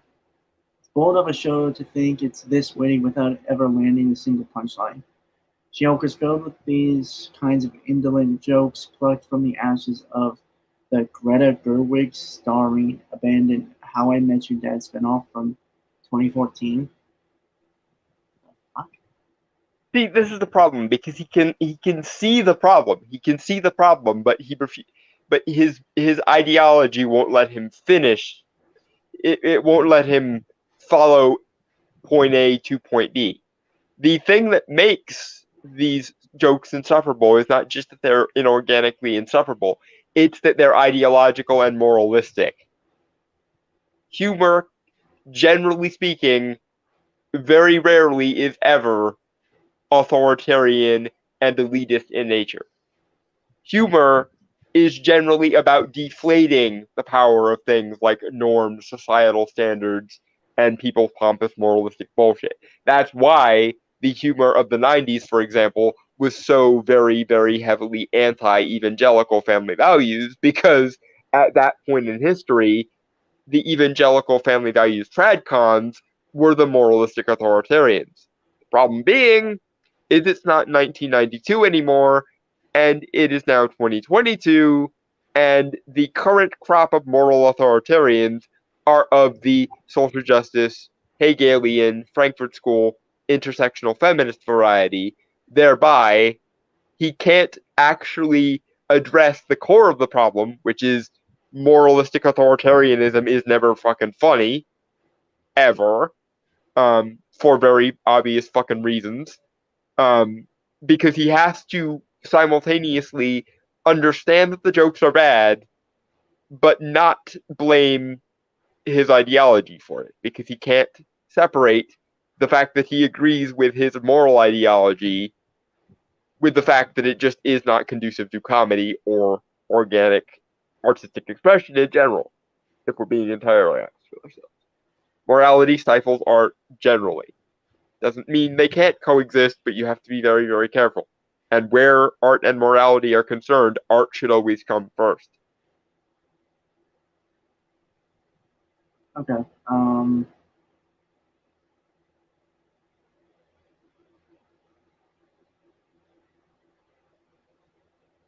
Okay, I'm just gonna read the fucking article.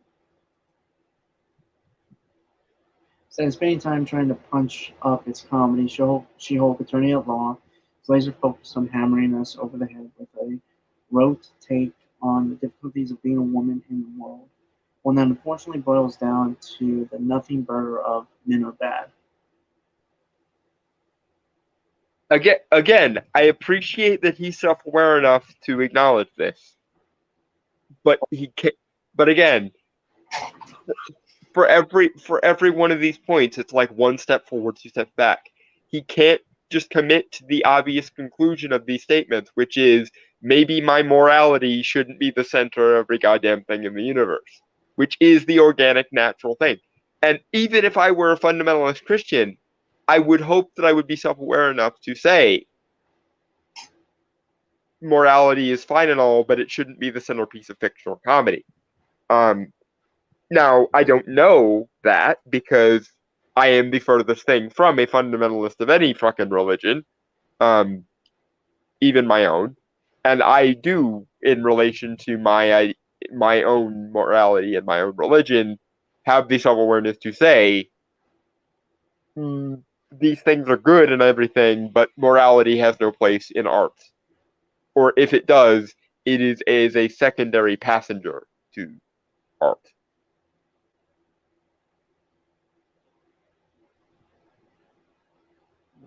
Moving on. Okay.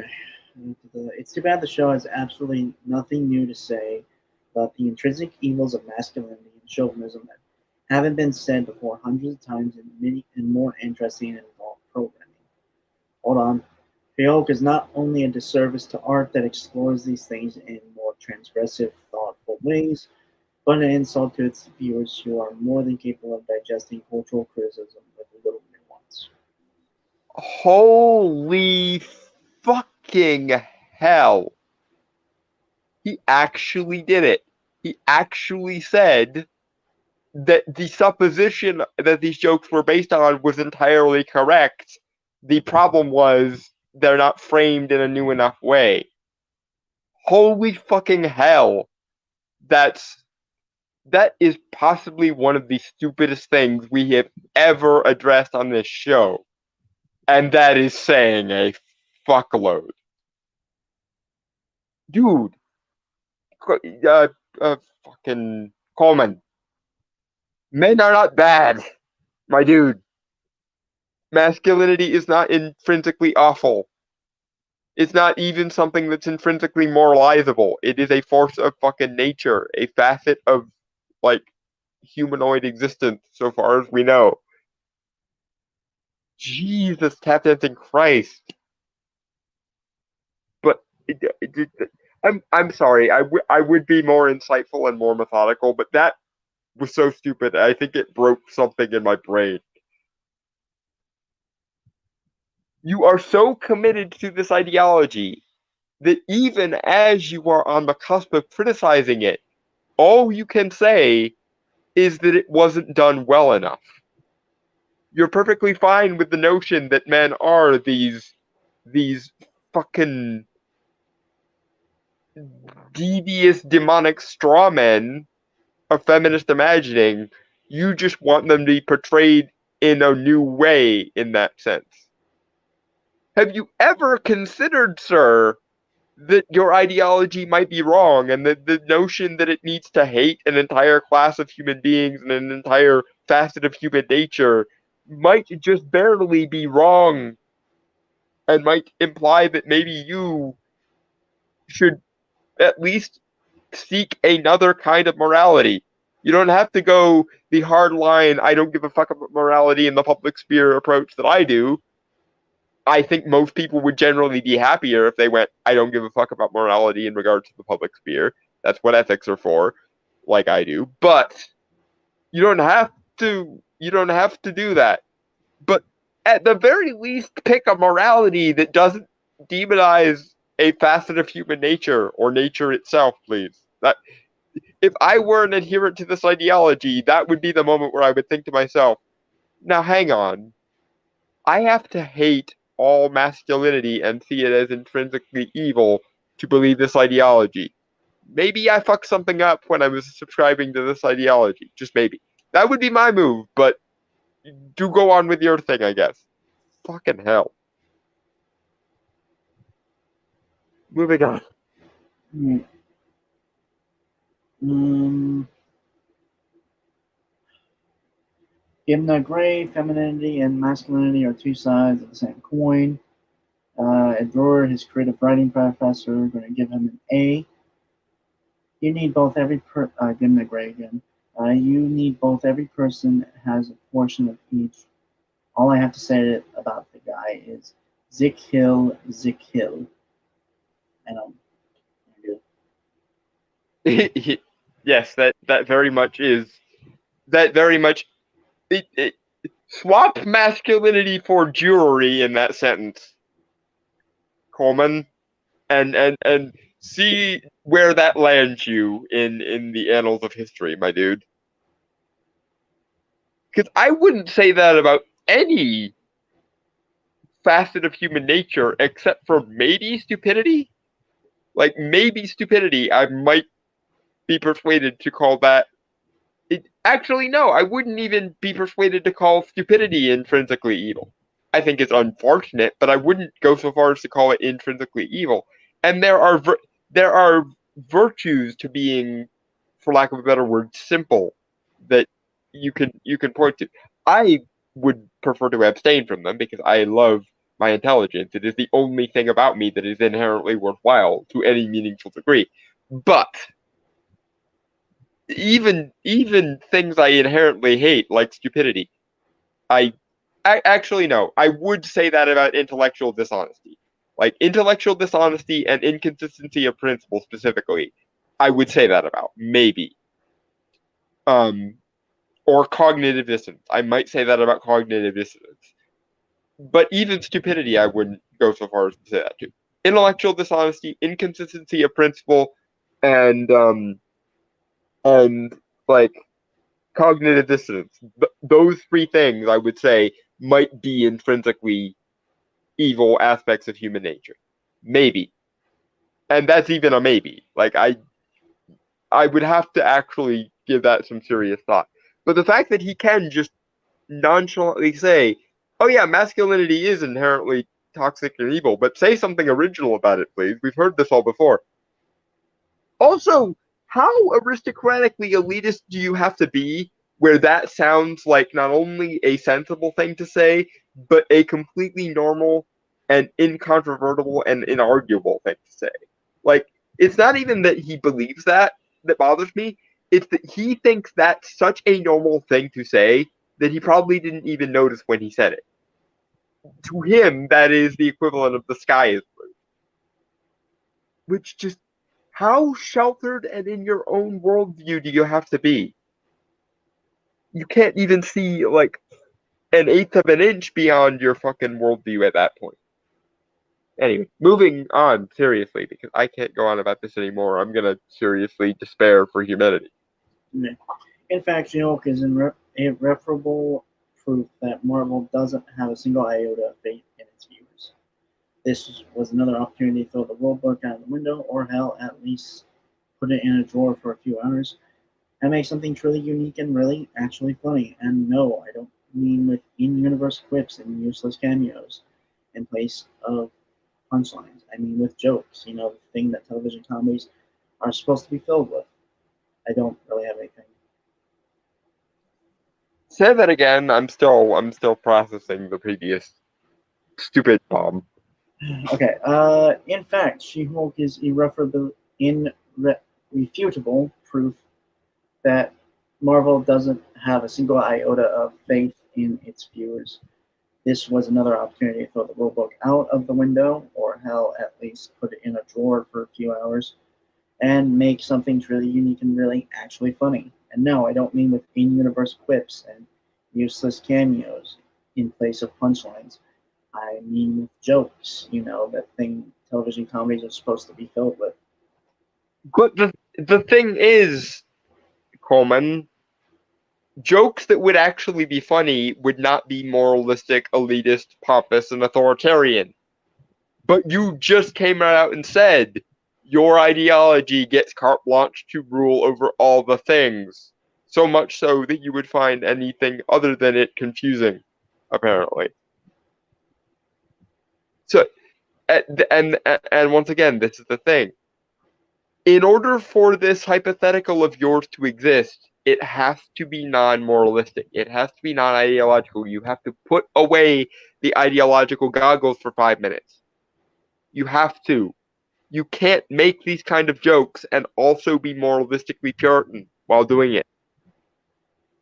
This is exact. Okay, I once again apologize to all the Christians listening to me because I know Dragon Turtle is very Christian, and I know Altar Boy, his brother, is also very Christian, and so on and so forth. So I'm gonna have to say this, and please note when I'm referring to the stupidity of Christianity, I'm referring to the puritanical, tradcon, evangelical, Bible thumping kind. I don't mean like just casual Christianity that still allows you to think, because any ideology that still allows you to think is not a problem.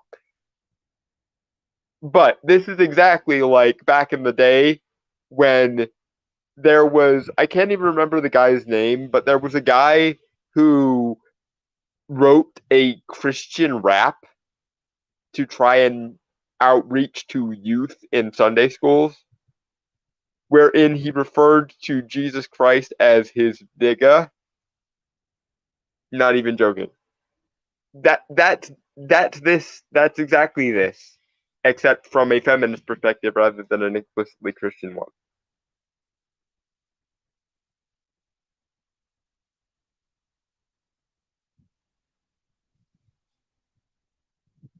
Um, but that's yeah, dude. Your problem is you want to have the moral high ground, and humor inherently requires some degree of self-awareness and the ability to laugh at yourself.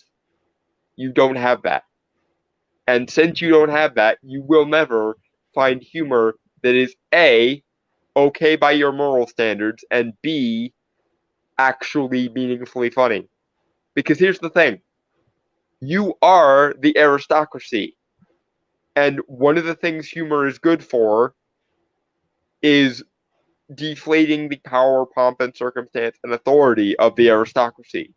So any humor that's actually going to be meaningful is going to piss you off because you can't have ideologically sanctioned humor. You can't have humor that the party is okay with because that is not only is that not humor, that runs anathema to the very structure of anything that could be referred to as humor. To be humorous, you have to be self-aware, which includes both laughing at yourself but also your favorite things.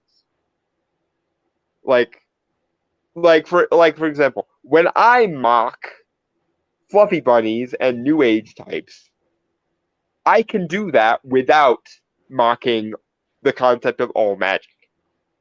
Because I'm well aware that even though I love magic, I do. It's one of the things that keeps me going in life.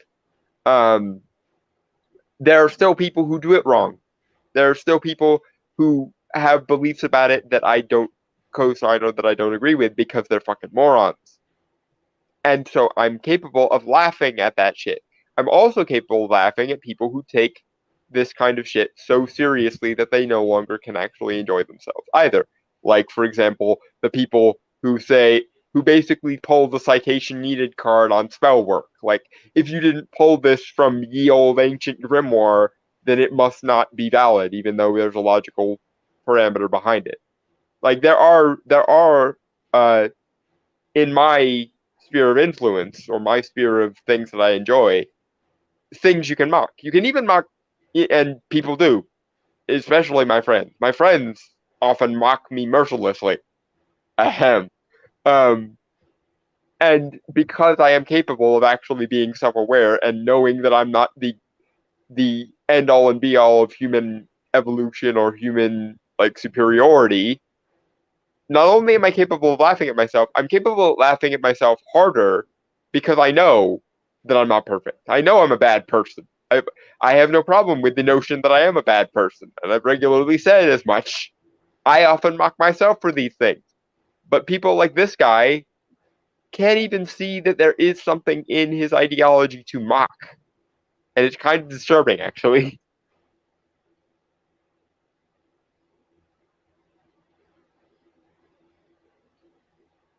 You know? Yeah.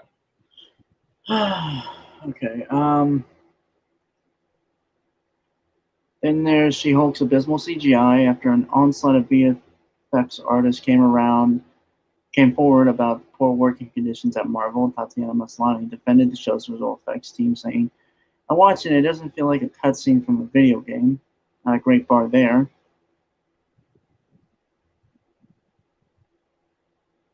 Okay. I mean, yeah, it's not great, but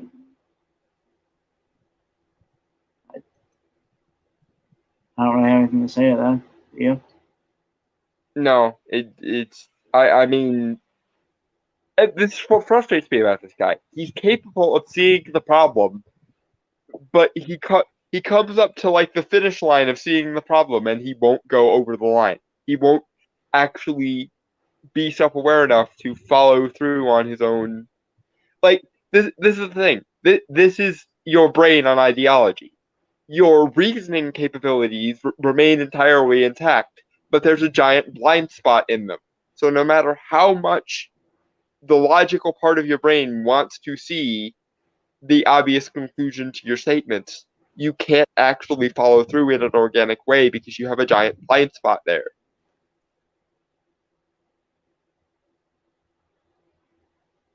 And this is why ideology is generally identity stealing. Because if you believe there is an ideology that is so sacrosanct that it can never, ever even have flaws to be criticized, then you will never, then any part of the world or part of logic that implies holding yourself or your chosen ideology, your sacred cow, to the same standards you hold everything else to, will be forever off limits to you. That's why no matter what philosophical positions or religions or spiritualities you hold to, I beg you, please be aware that no matter how awesome you think your ideology or your spirituality or religion is, it's not the greatest thing in the universe. There are problems with it, there are flaws with it, and there are logical errors with it. And when you are faced with those things, you have two and a half options. Option one, you can ignore these things entirely and laugh whenever anyone brings up this possibility, or you can laugh at the flaws in your favorite thing, and or you can try to you can use the criticisms people have towards your favorite thing to improve your favorite thing. And some combination of option two and option three is what I would call a healthy thing. You laugh at the thing that is worth laughing at, regardless of whether you're attached to it or not. And then if any of those criticisms or any of those jokes are in any way meaningful and true and like biting and actually getting at something, you could have self-awareness enough to try and examine your favorite thing and try and fix it using other people's criticisms and jokes as a guide, which would be entirely healthy because at worst it means you'll find a better version of the ideology you're looking for, or it means that you will go out of your way to improve this ideology and make it less mockable in future. Both of these things are healthy. Okay.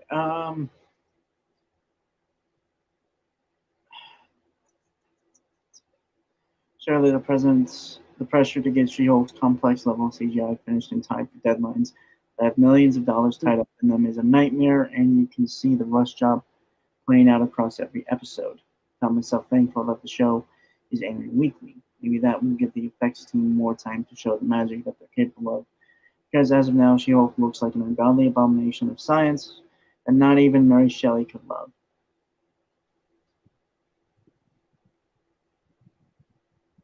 I mean, again, not entirely wrong. I'm not entirely sure of the impetus behind what he said, so I'm just gonna give that to him because I could be arsed to pay enough attention to that to say anything particularly salient. Because I'm not perfect, don't you know? Right. Sometimes I fail. That doesn't mean that I should be okay with failing, but it does mean that I should be aware that sometimes I will fail and try better next time. All right, we're almost to the end. It's disheartening to watch something that should play out like a delightfully bad 80s cartoon squander every last bit of its promise once more in favor of falling back on a hemorrhaging formula. And again, oh my god, you elitist cunt. Hold on. Something can be self-aware and good without being intentionally bad or ironic or like meta and self-defeating. I.e., you can take silly things seriously or colorful things seriously on their own terms for their own sake, and they can still be good. You evil, evil cunt. Done? Yeah. Okay. I'm sorry, but between the aristocratic pompousness and the ideology, I am entirely beyond the the scope of being able to give a shit about this person anymore. Uh, Fucking hell. See you later, Dragon Turtle says he needs to go. Yeah. Uh, see you, Dragon Turtle. Feel free to come back and watch the rest of it when you have time. Anyway, this is Marvel's latest in a run of grand, ultimately useless tricks to distract from a complete and utter lack of imagination. I mean, kind of. I just I barely heard that, and I'm not even going to. I'm not even going to have you repeat it because it's just my brain is just like it, I I I got nothing. There are times when even my rationality gauge goes empty, and I think this fucker. And again, it's not even that he's the most ideological person we've ever dealt with, or that he's the most elitist person that we've ever dealt with. It's that he has just enough of both that it exceeds the overall stupidity and overall volume. Like there's just enough aristocratic elitism and just enough ideological stupidity that they've combined into this unholy chimera of just pure wrong. And my brain just can't even right now.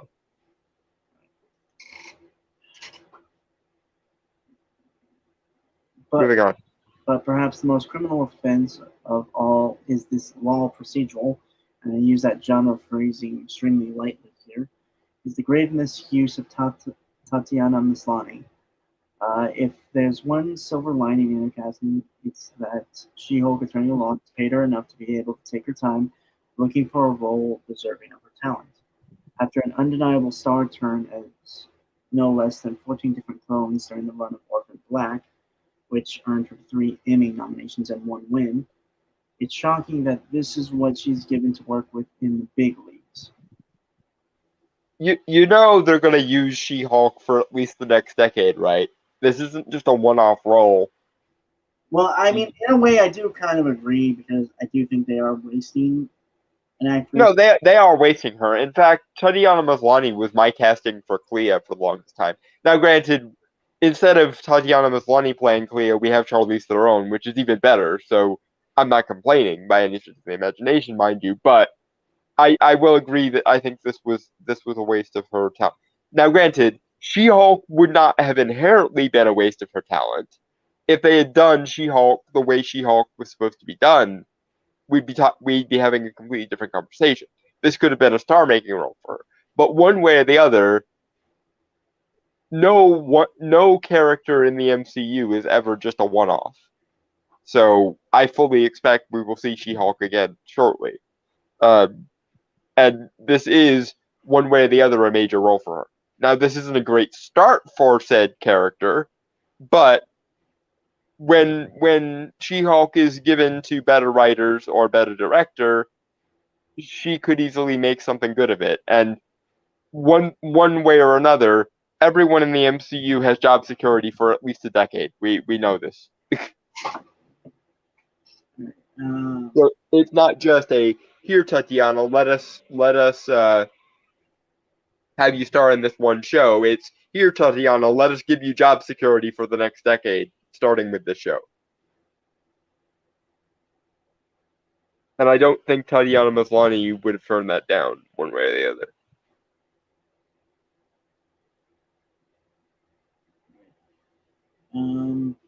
Anyway, I could feel Maslany trying her best to get every laugh, to charm her way through the most confusing, bland scripts and CG constraints.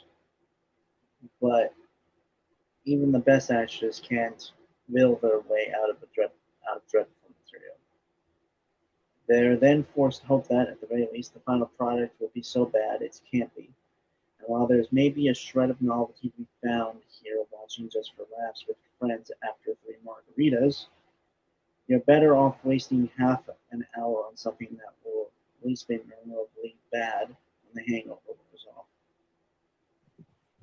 Campiness requires humor and self-awareness, and you can't have humor and self-awareness coexisting with moral authoritarianism and pompousness and elitism and every other freaking system that I personally despise.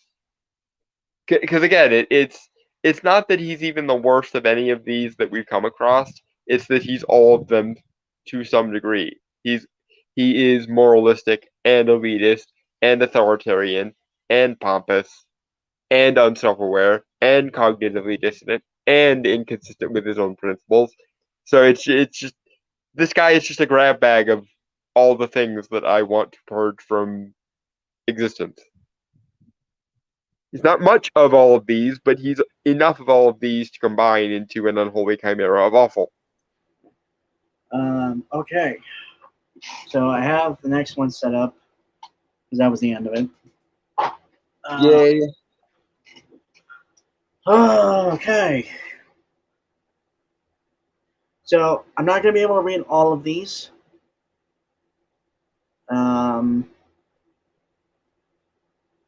I don't know if I should read Dragon Turtle stuff now because he's not here, obviously. Read at least the most recent ones, and then we can address it so that when he rewatches this, he'll see that we at least acknowledged him. Okay. This said 957. The way I see it, if you can't stand up to mockery, then it doesn't deserve the respect or importance it is getting, to an extent at least. There are dirty tricks to make bad arguments in my eyes when debates are propagate faster / further than the truth / superior ideas. Yeah, I agree. Okay. Ed Brewer, if you're actively not seeing this at 958, if you're actively not seeing it, then you know it's there and are trying to hide it. I don't know, Ed. I think sometimes people just genuinely don't see things. Like when you're that deep into a worldview, you can't even conceive of the idea that you're at fault. To be That's part of the problem. kind of a more innocent thing with me is I never notice like any unless it's like super overt or it's pointed out to me. I never really noticed like certain political stuff in like things I'm watching. Because you have too much faith in people, to be honest with you. Um, you are too much of a good person, and so you project your goodness onto other people and other things, even when it's not entirely warranted. But I shouldn't complain because you do that to me sometimes. So I should just shut up and continue taking advantage of this. Right. You give him that gray at 10:02. Stalinism is what he's basically promoting, I believe. I mean that I think you might be jumping the gun there a little bit, Ace.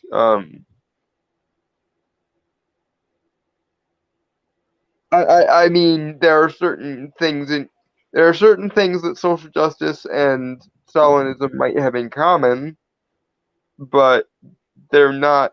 They don't necessarily flow from each other.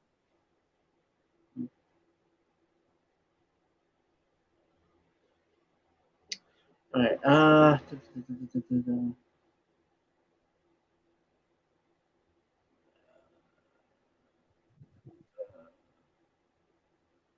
He needs to hail the Czar pizza to fix himself.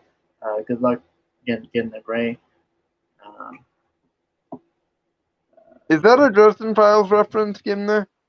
Uh, is that a Dresden Files reference? Is that a reference to the Pizza Lord, or is that a reference to some other thing that I'm not aware of? Also, good luck finding a good writer or director in Disney. There are good ones in there. I think they've just been kind of. Again, it's less of a lack of talent issue and more of a when you believe in a particular ideology, it inherently limits your artistic potential. Like when fundamentalist Christians make movies, they're usually crap because they prioritize morality over quality, so much so that they can't even see quality as separate from morality. And that's why most Pureflex movies are shit. Um, and the same is true of social justice ideologues in the modern age. They can't see anything that isn't social justice as qualitative or anything that is quality outside of social justice. So they think to themselves, well, if they want us to make good stuff, then we'll just push social justice harder and harder and harder. And then they keep getting surprised when that doesn't work because quality isn't something you can just subjectively redefine at the drop of a hat, and it doesn't really have much to do with morality. Um, okay. It's called perceptual blindness. I guess that's to me.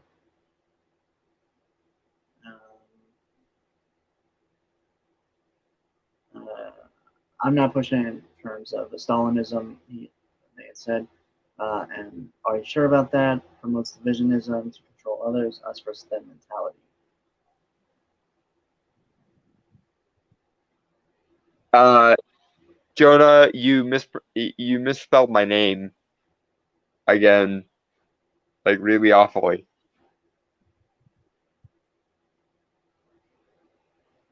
Dalton, my dude. That's how you spell my name. Okay, but we actually probably should move on to the next one. Hmm. Although, I guess you should answer Jonah's question though. Um, I haven't looked at it yet, Jonah. I'll give me a bit. Okay. Okay. Chrome tab. This is one. Don't one. This is from. This is from Medium.com. Uh, Written by Timothy Caro. Published July 1st. Mansplaining the Marvel movie. Doctor Strange and the Multiverse of Madness 2022 movie review. Oh, ye merciful fucking gods. Oh, Lord. Uh, Moving on. yeah, apparently it's only 4-minute read, but knowing us. It'll take longer, probably. Oh, Jonah Arts intentionally did that. Misspelled your name. Oh, okay. You did it on purpose. Okay, that's fine.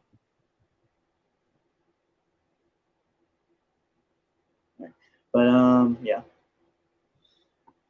Let me first say that I haven't seen Spider-Man No Way Home yet, so if I'm missing some incredible subtext that carried over from it to this movie, I'm deeply sorry. As far as I understand, Spider-Man wants to change things so that no one finds out his secret identity, and asks for Doctor Strange's help in doing so. I mean, you are kind of missing a little bit because my grand calculus of the multiverse did carry over quite a bit from No Way Home to Multiverse Madness. Okay. And you missed the part where Peter completely fucks this up, and Doctor Strange is trying to be a universal balancer, and Peter is trying to be all humanitarian about shit. Anyway, moving on. Yeah. This, I think, is also when Doctor Strange stops being Sorcerer Supreme. So we pick up the action in Doctor Strange and the Multiverse of Madness. Doctor Strange trying to save America Chavez from a force that is trying to steal a multiverse traversing power. Okay. This is, I know this is a minor thing, but I'm gonna have to rail on this again. Doctor Strange has never been the Sorcerer Supreme in the MCU yet. Never. It never happened. Never. Because in Doctor Strange 1, at the end of Doctor Strange 1, Wong specifically says, the Ancient One has died and the Earth has no Sorcerer Supreme to defend it. And that Doctor Strange, quote, may have a gift for the mystic arts, but he still has much to learn. I do not know where the fuck people got it in their heads that he ever became Sorcerer Supreme off screen. But as far as we know, he never became Sorcerer Supreme in the MCU as yet. He has never been in the MCU Sorcerer Supreme yet. He didn't stop being Sorcerer Supreme. He was never Sorcerer Supreme to begin with. Whatever trial that elects Sorcerer Supreme in the MCU, which if it's like the comics involves the Vishanti literally showing up and picking one, must have taken place in between um in between the events of uh Infinity War and the events of Endgame. But as far as we know, Doctor Strange has not as yet been Sorcerer Supreme. Period. Yeah, he refers to himself as a master of the mystic arts. Which we do know where he got that title from, because the Ancient One refers to him as the master of the New York Sanctum in his first movie. So that does not imply a elevation in his status. It's just the same status that he had. He just happens to be a little bit more deserving now, because as Doctor Strange 1 rightfully got right for once, magic takes study and practice years of it, which is why Doctor Strange gets progressively more powerful as time goes by, because he masters new spells and does more of his homework as time goes by. Anyway, moving on. I thought I had something. I will say this: I think Multiverse of Madness is probably better than, in my opinion, it's better than No Way Home, mainly because I did not care for that movie. He has a hate boner for the MCU Spider-Man for reasons that are related to his Spider-Man fandom. I don't know. It's just you make one whole trilogy as an origin for the character, which again I could somewhat understand, but they just make so many big leaps with the character in terms of it and regression and stuff. It's just, I don't know, poor management of the character, I think. It's sloppy is the thing. And here's the thing. They referenced that Ben Parker existed back in Far From Home. So why the fuck did Aunt May have to, like, it's not that he lost Ben and Aunt May. And I think Peter even references in Civil War when Tony comes to visit him, it all changed when his uncle died. So like not directly, but apparently he's yeah, he didn't directly state it. It was more inferred. It was something like along the lines of, I've lost people, or bad things happen when you don't use power responsibly, or something along those lines. Yeah. So this is one of those like faux pas in the structure of No Way Home that make me go, it's a good movie, but it's a very flawed movie because either Peter completely forgot that Uncle Ben already died for him, or other characters forgot, or May just didn't think to, mention I'm gonna or say something along the lines of I'm going to remind you of something that your uncle used to tell you, or something along those lines. Or the MCU has completely forgot this, and they think that Peter needs to go through the losing someone part of his origin over again. Yeah, I don't want to get into it because we'll be here for hours. But because this is the thing, he doesn't even mention it when he's talking to the other Peters who have also lost their uncles. Like both Peters mentioned the loss of their Uncle Ben's, and that would have been a perfect time for Peter to say, "Yeah, I lost mine too, and now my aunt." But it just isn't there. Anyway, Moving along. she has a run-in with one of Doctor Strange's alternate selves, who wants to kill her rather than let her powers fall into the wrong hands. Uh,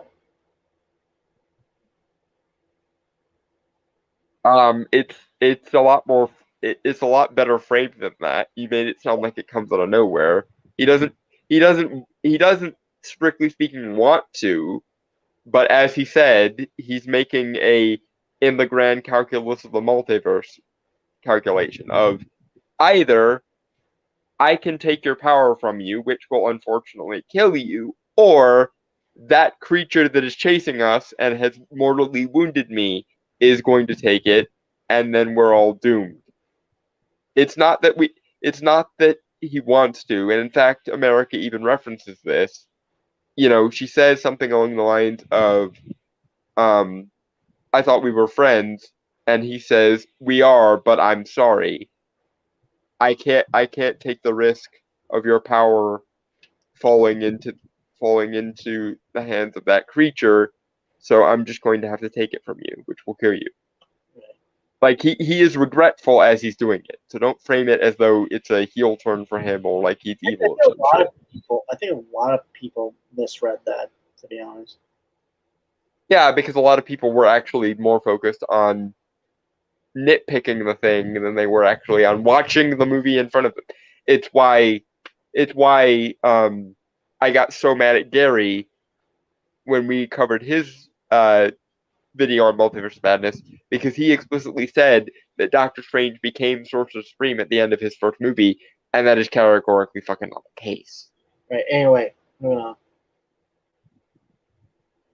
Yeah, moving forward. Okay. The Doctor Strange we are familiar with is completely contrary to this, which America is quite into. Okay, before we go any further, America, really? Come on, Disney. Are you trying to say something here? Or what? I honestly thought the woman was making name up so no one would know who she actually is. It is a terrible name for a character, but this is not the worst of this movie's great failures, and those being how it failed every single one of its female characters. Okay, one, Dom, before you do, because I know you're going to do a rant. One, Oh. it is the actual character's name from the comics, which I doubt you fucking know shit about. I'm projecting, obviously, but Yeah, I mean, I wouldn't call that a uncharitable assumption, frankly. right. But I mean, to be fair, there are weird names all over the place. Like I think people have names of states and stuff, like Indiana Jones. No one really says shit about that. Um, I mean, names of states, countries. It's like it's a common thing. I mean, it is a weird name when you say it so much, like it kind of loses its luster. America Chavez. Yeah, it's Yeah, but that point of order should be directed at the comic that this character was pulled from, not Disney, because Disney wasn't in control of naming this character.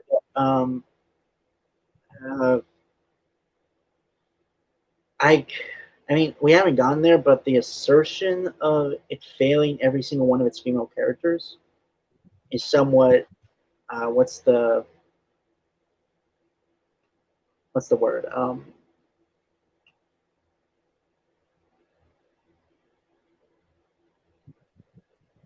ill-conceived, I think.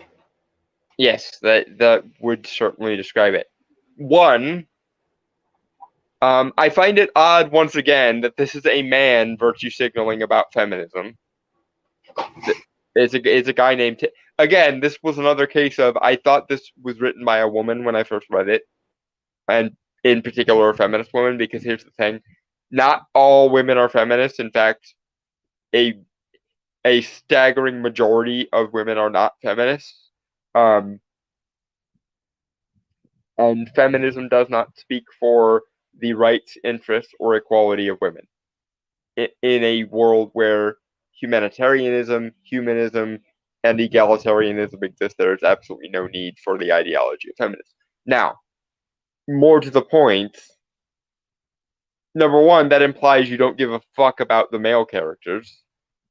Number two, um, you say female characters as though there's some sort of female hive mind or feminist hive mind that all women are supposed to be subservient to or connected to in some way.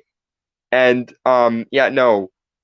Female characters, like male characters, are individuals with their own individual lives, individual agency, and individual characters. They are not teams unless the individuals are actually on a team, like say the Avengers or what have you. But ideologically and like identitarily speaking, there is no female collective or female hive mind that we should therefore resultantly hold all women to. Secondly, no, it doesn't. A large part of the entire movie is Doctor Strange going out of his way to protect America Chavez, a female character who's underage and therefore in need of his protection, um, from another female character who is processing grief by way of a incredibly corruptive mystical artifact, namely the Darkhold, which is basically a cross between the Necronomicon Mortis, the Death Note, and the One fucking Ring. And it is entirely within Wanda's character to do that because Wanda has never been morally upstanding and morally pure. She's always been in the moral gray area ever since Age of fucking Ultron. Right. Not. Moving on. Uh, with the minor exception of the love interest of the movie, the fabled Christine Palmer, played by Rachel McAdams. Oh, to be honest, she was like a really minor character. I wouldn't even call her a love interest. She was entirely irrelevant to everything because let's be honest here, speaking as a Doctor Strange fan with many decades of experience by this point, Doctor Strange really should not be love interest focused, period. Because the sorcerers of the Marvel Universe are heavily based on Buddhist monks and other kinds of monks or other kinds of ascetic people, and therefore a large part of the power that the sorcerers have is derived from spiritual detachment in the same vein as like Buddhist enlightenment. So, in all honesty, Doctor Strange shouldn't even be focused on love interests. And if he's going to be focusing on any love interest, it should be Clea, who is a fellow sorcerer and the niece of one of Doctor Strange's enemies, namely Dormammu. Therefore, is a fitting parallel to him. Christine Palmer, on the other hand, is referenced in one standalone Doctor Strange story, which is probably one of the worst Doctor Strange stories ever, that for some reason everyone seems to love so much, which is The Oath. Yeah. Christine Palmer is one of Doctor Strange's friends in the comics, and also a superhero in her own right known as the Night Nurse. But even in The Oath, she's not really played as a love interest. Right. Anyway. Moving on. Every woman in this is either a damsel to be saved or a villain of some stripe. Oh, multifaceted characters. Okay. Because whoever heard of women being vulnerable and or susceptible to corruption, just like men are. Wait. The story is rather simplistic, and while I could have really been into the story, if they had chosen a less two-dimensional villain.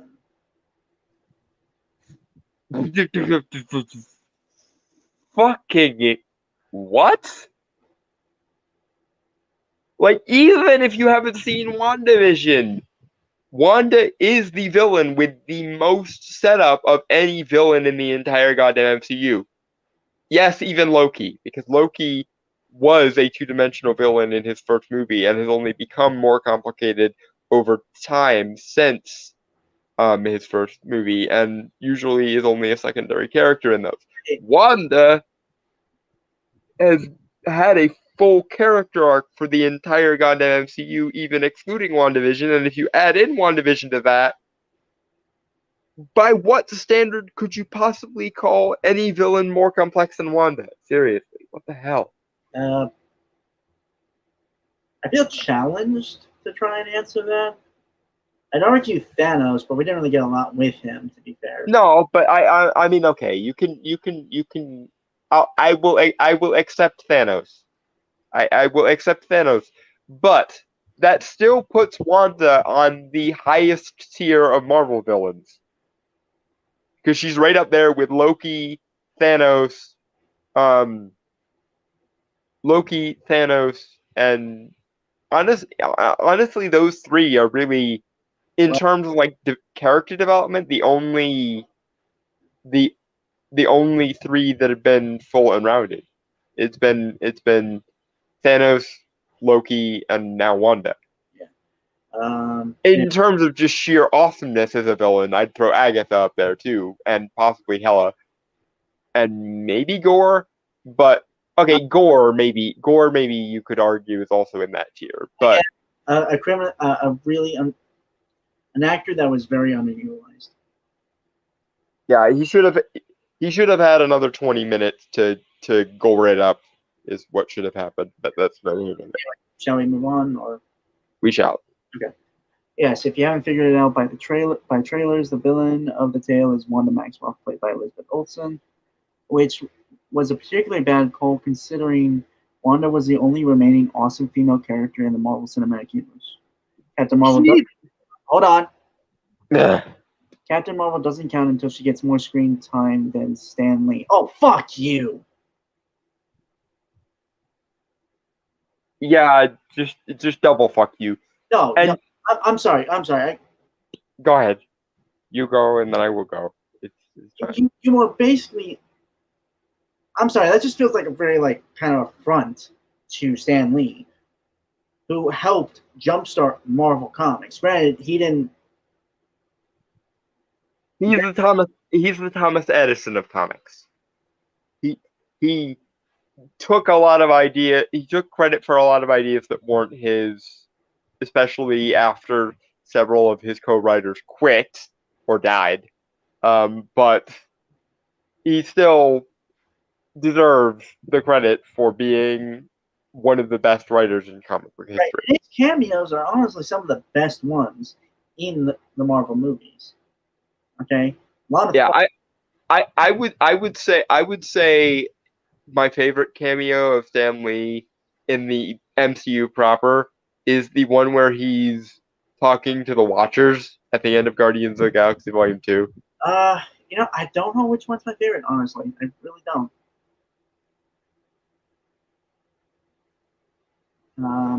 Maybe the Hugh Hefner one, which was in Iron Man. That was good. That was good too. Yeah. Yeah, but no, Captain Marvel does not deserve more screen time than Stan Lee because, as played by Brie Larson, is an insufferable little bitch who defies all standards of character progression. By the way, right? By hero's journey logic. Fuck you with that shit. Yeah. Also, I'm sorry. I just want to. No, go ahead. Well, I just have to move from that and just say Wanda's not the only awesome female character. Granted, there aren't many because there aren't really any good characters left after Endgame. But you know, you got Okoye. Um, T'Challa's mother as well. I'd throw in. I got her name. Damn. But I think though he means explicitly like hero characters. To be fair, Okoye is a hero. supporting cast. She's I she's. still want, for the record, I'm still of the belief that she is the new Black Panther. I doubt it. You are. I, d- If it turns out to be true, you owe me money. I will gladly PayPal you money if she turns out to be the new Black Panther. I think it's likely the best option would be If you see the body, like we had this discussion before when we watched the trailer, the body looked more feminine. Like if it's a female character, it's Shuri. It's not Okoye. She is a member of the Dora. Not only is she a member of the Dora Milaje, so she kind of would see that as a downgrade in a lot of ways. Also, in most cases, the Black Panther mantle is supposed to be for the royals, and she would consider it a. Technically, the Dora Milaje are supposed to be potential wives. Yes, yeah, but so but they're also bodyguards, and she would consider it a faux pas, she would consider it dishonorable to her to take the mantle of the Black Panther, having already been a member of the Dora Milaje. All right, fair point, but still, I think she's one of the more viable candidates.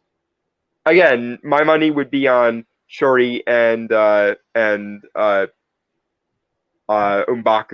tag teaming. Or just Shuri, because she's already been Black Panther in the comics, and they're clearly setting her up as a girl boss, so it's probably Shuri. Anyway, what else was there? She was Wanda was the only awesome female character left.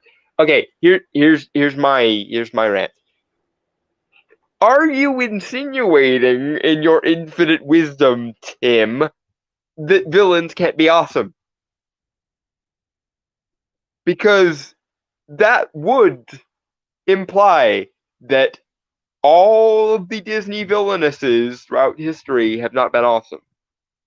In which case, fuck you.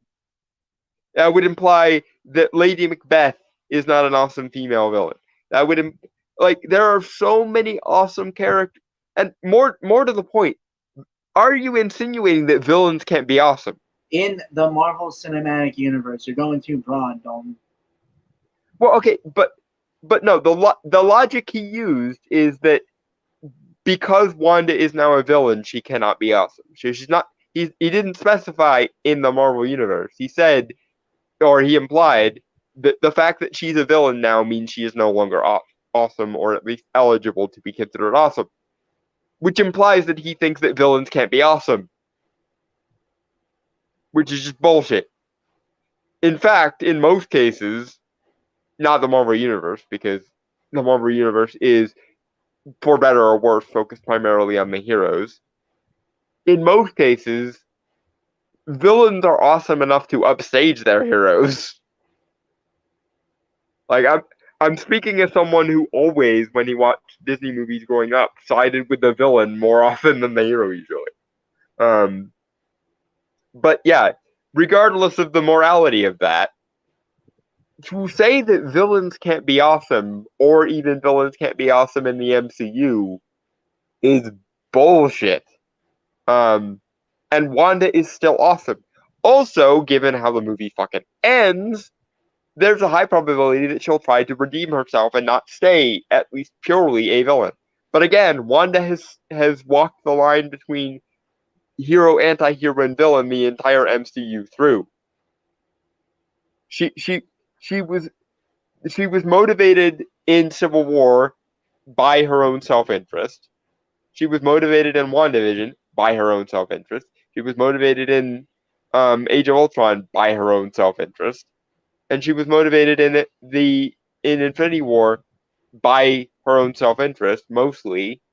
And yes, she had a heroic moment when she killed Vision by way of destroying the time or Mind Stone, but that was a one-off blip in her character of like heroic things to do. Most of the time, Wanda would rather A, just be left alone, and B, be left alone with her own like life and the people she cares about intact. Anyway, The fact that some of those are also heroes is what makes her occasionally on the hero side. right, okay. The Gray, Best Villain, Doctor Doom, Morgana, Mab, Queen Mab, Dresden. Oh my dear, you are speaking my language. But Yeah. also I have to say that both in Dresden and in reasons of I have actually made a contract with the IRL version of Mab, um, I'm not sure calling her a villain is entirely charitable. She's an antagonist to Dresden, but honestly, that's only because Dresden is kind of an idiot sometimes. She goes out of her way to try and help him in most cases in the books. Like most of the time, if Dresden would just do what Mab tells him to do, she would actually give him like luxury and free shit. Okay, moving on. Yeah, moving on. Wanda has had an incredible arc that starts all the way back in the first Avengers movie. The second Avengers. Okay, Yeah, this guy's a fucking. Age of Ultron. I'm convinced Unless he literally includes the post-credit scene. Or that's not even in the first Avengers movie. That's in Captain America: Civil War. okay, yeah, good point. Yeah, so Not Civil War, Winter Soldier. yeah, but yeah, good point. Yeah, so Okay, fuck, this guy's a fucking idiot. yeah, Tim, you are objectively wrong, and it's not even arguable, sir. Right, and was one of the only well-maintained arcs for a female character in the entire MCU. And Multiverse of Madness and WandaVision are parts of that arc. Hold on, but that comes to a crashing end here. She's right back where she started. Why? She's not. She's really not.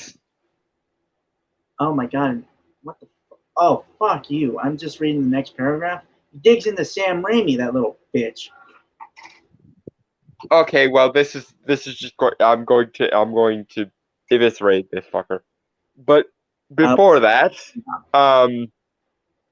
Wanda has been on the cusp of hero and anti-hero the entire freaking time she's been in the MCU.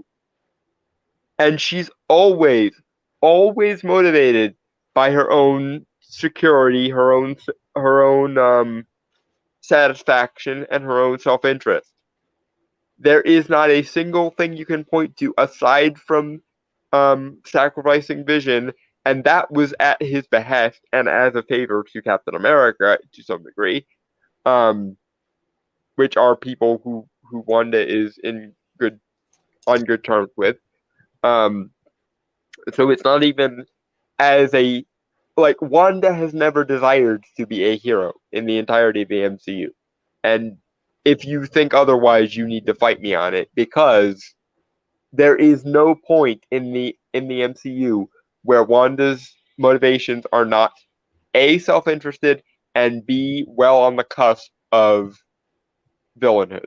Even in Infinity or in Endgame, she almost tortures Thanos because he took Vision away from her. I think even in the comics, she wasn't that. Yeah, no, Wanda has always been one. She is the living embodiment of Joker's "one bad day" phrase. Yeah. She is one bad day away from destroying all reality. Yeah. Anyway, going. Yes. All right. I'm usually a pretty big fan of Sam Raimi, but wow, in all caps. did he go for the easiest, most simplistic story he could have put together with these characters? I mean, to be fair, the story itself, that I guess that more so falls on to the actual script writer, which I don't. Yeah, that's Michael Waldron's issue. But honestly, given all the fantastical moving parts and all the tie-ins to other things like What If and WandaVision he had to work with, a simple, straightforward story is probably a pretty safe bet. Yeah, and again, he is still relatively new to the whole scene because I think Yeah, mostly he's worked on like Rick and Morty, yeah, right? and most of the flaws in Multiverse Madness can be chalked up to the fact that for some reason they just didn't have Sam Raimi write and direct the thing. They brought in Michael Waldron for some fucking reason. But okay, hold on. There are so many questions you could ask about some of the choices that were made in this movie. Okay, fair, I suppose. I mean, it depends on in what context you're saying that. Uh, So let's get into the context of why he's saying that. Fair point. That's a really fair point. Um, but the real problem I have was his portrayal of women, which was so simplistic and two-dimensional that it tore down an incredibly complex and interesting character and turned her into an angry mother. Okay, so clearly you haven't watched anything of the MCU, really. Again, And again, how is that more simplistic? How is someone took my kids away from me and I want them back a simplistic motivation? It's like the assholes who said that Black Widow became a less interesting character when it was revealed that she got sterilized and that she wanted to be a mother. oh my, like, dude, I wish they explored more of that. Yeah, no, the reason they didn't is because a bunch of feminists on Twitter came for Joss Whedon. Fuck them. Okay. Yeah, no, but it Okay. is Hollywood, and feminism is the dominant I have pitched like worldview. 50 fucking times for a revision of Black Widow. Is I mean, it's fucked up with the implications, obviously, but It's also accurate to how like actual like government sanctioned science experiments have been done. Like MK Ultra, the the the what I was getting at. I'm sorry. I don't mean to cut you off. Obviously, no, go ahead. um, No, you're fine. I like cut you off first. Black Widow, and I've said it several times on this channel before. I think that I even I made a Twitter thread on it also, of like the idea I had where Taskmaster, if we had to keep that character, was the genetic clone son of Natasha, because the Black Widow program, before sterilizing her, harvested some of her eggs, and because if you're going to have master assassins running around, it would be good to also be able to replicate them as well. It also works as a failsafe. If one of them gets too powerful to control, then you have the psychological like hold over them. Yeah, and plus it also opens an interesting idea of like that the son, because it actually would be a dude, not a girl. They tried to do. Um, And for the record, guys, he's so attached to this idea, we ended up adapting it for our comic. yeah, um, that he he's basically been brainwashed like she was when she was like it's an interesting parallel arc between the two. And again, apparently, even in the comics, there is a genetic clone son of Black Widow. I did research to check. She does have a few kids here and there, but also apparently she has a version of the super soldier serum in her veins as well, which I guess since keeps her young and stuff. Yeah, all the Black Widows have been amped with discount super soldier serum. Yeah, and again, my it's just like there are so many interesting ideas that never really get fully expounded upon in the MCU, especially for characters. And the thing I do like about Multiverse Madness is that they do expound upon the idea how it affects Wanda of being a mother, even if it technically wasn't real in the MCU's universe. Well, I mean, again, and I've simped for this particular plot point many times over, but let's say, for the sake of saying, you had a psychotic breakdown wherein you imagined your ideal life. And then let's say, for the sake of argument, that someone pointed out to you that this was a psychotic delusion and that the life you've lived for however long was not real, and the people you imagine tomorrow you woke up and you found out that everything and everyone you've ever loved was the result of some sort of psychological break. Would you be able to just shrug that off? Because I don't think I could. If everything I ever loved was proven to be a psychological delusion, I don't think I could handle that. Never mind the added impetus of then along comes the devil in the form of the Darkhold, whispering, it's funny because in every other universe, those kids are real and you have them. Your universe is the odd one out. You're the only one of yourselves that doesn't have those people. Do you want me to show you a universe where they exist? Because I can show you all of them. Have that happen for 18 frickin' months. Have the power to warp reality at your fingertips, and not go completely batshit duo. Moving on. Yep. Okay. You can be a love interest, a damsel, an antagonist, or somebody's mom. That's it. Oh, fuck you. Like you are just boiling it down without looking into the finer minute. As though those aren't valid positions to be in. Also, to be fair, men can also be damsels. Yeah. Also, let's do the gender switcheroo on that and see if it still rubs you irate. Men can either be the hero, the villain, the child, or the father. Because let's face it, male damsels usually don't get the same amount of respect as female damsels do. But that's more a function of the fact that we value women more than we value men, generally speaking, on an emotional level. But imagine that. Imagine somebody made the argument. As a man, you can either be the hero, the villain, or somebody's husband and father. Would that be an intellectually honest thing to say? Because I would argue that it's not. And I'm a freaking men's rights advocate. I have an entire show on another channel that's specifically about addressing men's rights and men's issues. Okay. But even I would look at that and call that person a whiny little bitch. But you can say women are seen as valuable for what they do in relation to other people and other characters in stories. And that seems like a perfectly sane thing for you to say. Yes, to some degree, everyone is seen as valuable based on how they relate to other things in stories. Also, that implies that this does not fit Wanda's character arc, which it very much fucking does. Also, being a mother or a husband or a father or anything relating to parenthood or child rearing as secondary or pitiful implies that people shouldn't be motivated by their families, which is just inhumane dickishness, frankly. People care about other people, and parents especially care about their children.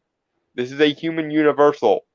The fact that you can't see it as important implies that you think women are so sacred, they shouldn't even have to relate to other people to be seen as valuable. Never mind that if you tried that with a male character, it would not fucking work. Yeah, moving on. That's it. Don't veer out of your lane because only madness lies there. Any female heroics in the movie needed to be validated by Doctor Strange. Otherwise, they just didn't happen. Hold on. Often seemed like a woman couldn't be in the same scene as Doctor Strange doing anything but running away or fighting Doctor Strange. Motherfucker, it is his movie. Yeah, thank you. It's Also, Captain Marvel and Captain Carter, while they do die by Wanda, I might add, they did get some licks in. yeah. But more to the point. Number one, yes, it's his movie, and number two, while I don't think that Doctor Strange was sidelined in his own movie like so many other people do, he does spend an inordinate amount of time trying to reason with Wanda and pull her out of her madness. And the main quest of the movie is to protect America, who is a little girl. And what is his main heroic moment in relation to this arc? At the end of the movie, he gives America a pep talk, an entirely necessary, entirely justified, and entirely earned pep talk, mind you, but And also, I want to point this out. She was ready because at the beginning of the movie, she was afraid to die, but at the end, she was willing to let go if it meant, like, yeah, character growth. yeah. And Wanda realizes how badly she's fucked up and destroys herself along with the Darkhold. Although, if you don't think that she teleported away at the last second because of that last red flash, I have a bridge to show you at the bottom of the fucking ocean. Also, that can also be argued with Hela at the end of Ragnarok. No, not really. No, she disappeared in a flash of green before Surtur plunged his sword into Asgard. I mean, maybe. And if they ever and honestly, what they should have done is they should have replaced Mistress Death in the original comic storyline with Hela, because let's face it, if Thanos said one of the reasons I'm destroying half the life in the universe is to get in good with a super powerful version of Cate Blanchett, there is not a man alive, including several gay men, who wouldn't go, yeah, no, that makes sense. Also, talk about another wasted actor in the Thor movie.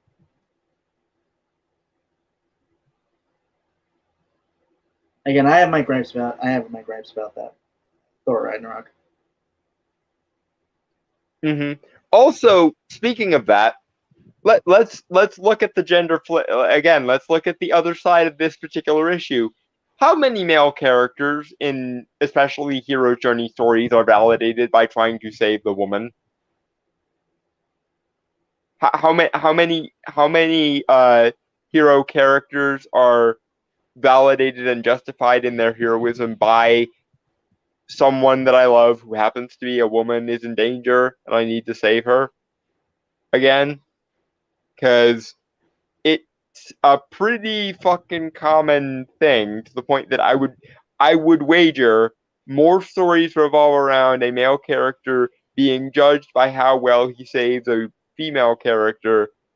More stories revolve around that kind of arc than almost any other arc in Hero's Journeydom. Period. And again, Doctor Strange's heroism is in this case judged twofold. One, by how well he protects America Chavez, and two, whether or not he can pull Wanda away from her own mistakes. And again, I'm not saying that means Doctor Strange was sidelined in his own movie. It was entirely justified in both cases. But to say that this movie focuses more on Doctor Strange than the female characters in it, also his relationship with Christine. I completely forgot his relationship with Christine. But yes, he's also judged by his relationship with Christine. So, yeah, no, most of the time, Doctor Strange, in his own fucking movie, mind you, is judged by how he interacts with female characters. Anyway. Moving on. Potentially the most powerful character in the MCU had to have a girl-on-girl slap fight for the final confrontation. Really? Is this 1980? What the fuck are you... What? Okay, back that up. I need to hear it again. I can't... I'm having an issue processing things tonight, I guess. Okay, potentially the most powerful character in the MCU had to have a girl-on-girl slap fight for the final confrontation. Really, is this 1980? There were some good scenes in the movie, and of course, all the actors did an excellent job with what they had to work with. Okay, my dear Tim. Here's a thing. Here's a thing which you need to have beaten into your head until you bleed, sir. Um, let's just say, for the sake of argument, that we changed that thing that appears to have pissed you off so much. Let's say, for the sake of argument, that we changed it so that Doctor Strange and Scarlet Witch are fighting one on one in the end of the movie, like most heroes and villains do. Okay, and because again, it is his movie, and Wanda is very evidently in the wrong, he has to win this fight for the purposes of narrative. Would that be less misogynistic or more that she gets beat by a woman or that she gets beat by a man? Or would you rather it be the way it is written, where it is two female characters, which are, again, for the purposes of this argument, the most important characters in the movie, fighting each other? Meanwhile, the main fucking character, the one that you appear to have been angry about um, them spending too much time on, is there to rescue one of the female characters and to give said female character a pep talk. Also, that scene that appears to have pissed you off so much, it's it involves America Chavez coming into her power and finishing her story arc.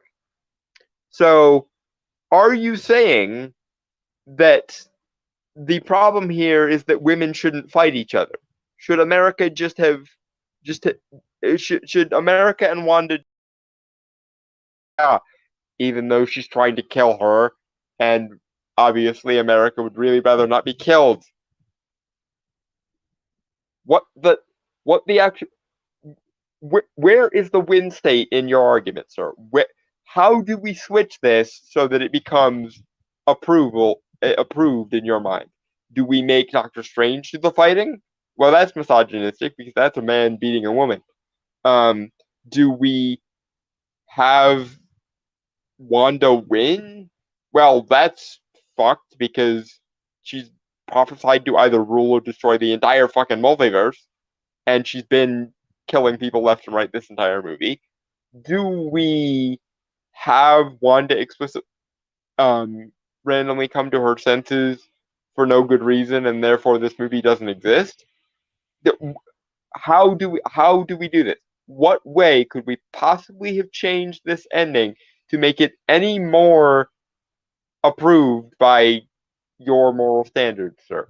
Because frankly, a lot of people complained that Doctor Strange wasn't doing the fighting in the climax of his own movie. Um, Now, granted, I think most of those complaints were less than entirely fully founded, but you must understand that this is about as three-dimensional as you could have two female characters be in a movie that's explicitly about another male character. Because the three central female characters are Wanda, who Strange is trying to redeem and make come to her senses, America, who Doctor Strange is trying to save, and Christine Palmer, who he is trying to deal with residual emotions from past relationships with. Right. How do we make them any more central to the movie without just entirely making it a Scarlet Witch movie or an America Chavez movie? um, Jonah says Dalton, the Dalton. The win state for this person is this: kill the man and the girls just do whatever. You're probably right, Jonah, but that's still not rational or logical, so I refuse to accept it. Anyway, again, we gotta keep moving. And I do think we're gonna have to hold off on the other article until next week again. Yeah, again, we've been putting off the Ezra Miller roundup for a while now. We'll get to it next week though. Yeah. I want to end on something positive, man. These two fucking articles are just stupid. Yaha. Moving on. Yeah, I just cannot believe that potentially one of the best Marvel movies since The Eternals, fuck you, needed to be saddled with all this simplistic nonsense. Is this a parody? Because, like, I'm well aware that there are people for some reason who thought the Eternals movie was good, but one of the best Marvel movies of Phase 4, or like, This is one of the best Marvel movies since The Eternals. so, like, okay, Okay, no, it says potentially one of the best Marvel movies since The Eternals, which I think they were referencing the Multiverse of Madness. yeah. So he thinks, therefore, that Eternals must be good. It's not impossible that he could think that, but that that might just be parodying things. Like, even people who liked Eternals freely acknowledged that it wasn't top tier Marvel. They just thought it was okay. And again, I've actually looked into that. Like, I even thought about like trying to get clips and stuff of the whole movie so I can like maybe do an edit of it. Apparently, there are some like deleted scenes that could really help that movie. I am not surprised that they somehow made it on the cutting room floor. That's a whole thing. I'm like, we don't have time for that. I'm sorry, we can't go into that whole tangent of deleted scenes thing. Mm-hmm. Anything else to say? No, just I don't know how this guy's brain works at this point. Like, seriously. Uh, To I think that this movie is simplistic in some way, and to think that Eternals was good, I just can't even. dumb. I think I know how his brain works. It's me believe women strong. Me believe in feminism. Me an idiot. I this is a that does appear to be about the cut and thrust of it. But yes, the moment when his ideology is so warped that he can simultaneously believe that a movie that is explicitly about um trying to save a grieving mother from her own grief and saving a young girl from the consequences of said grief is not centering women enough, even though it's ostensibly about a male character. Anyway, moving on. I want to get. I Yeah, want. moving on. Go ahead. Go. There are plenty of villains they could have used in the MCU, and to make this the climax of Wanda's arc is so disappointing and sad. Fuck you. Wanda says Oh, it's best in the movie, and the whole "you break the rules, become a hero," I do it, I become an enemy. That doesn't seem fair. um, even assuming that that's a valid argument, which is a false equivalency, but even assuming that's a valid argument, Wanda, my dear, you've sat in a room alone with the Darkhold for 18 months and are now killing people in the name of this abstraction of yours. That that doesn't seem rational. Is my response to that. Even if we assume that there's an equivalency between um, Doctor Strange playing the long game with Thanos, having had it confirmed by way of the Time Stone that would bear fruit, versus Wanda destroying entire universes for the sake of her children and only her children. Um, even assuming that those two things were equivalent, which I don't think is a reasonable assumption. Um, Wanda, in order to accomplish her goals, is murdering people left and right and destroying entire universes. Um, and also wants to murder a freaking child. Um, to dominate the entire freaking multiverse. Strange temporarily gave up the time stone in a way that he knew and was confirmed via looking through alternate timelines that this was likely to ultimately bear fruit. He knew the resurrections would be temporary, and ultimately he only had to sacrifice one person who was capable of making informed consent to this thing. And also, lest we forget that he checked 14,605 timelines and only found one that was. Now, granted, that's barely a drop in the bucket for Infinity, but given that he had to live through or watch all of these timelines, 14,605 to 1 is still an insane calculation to make. Moving on.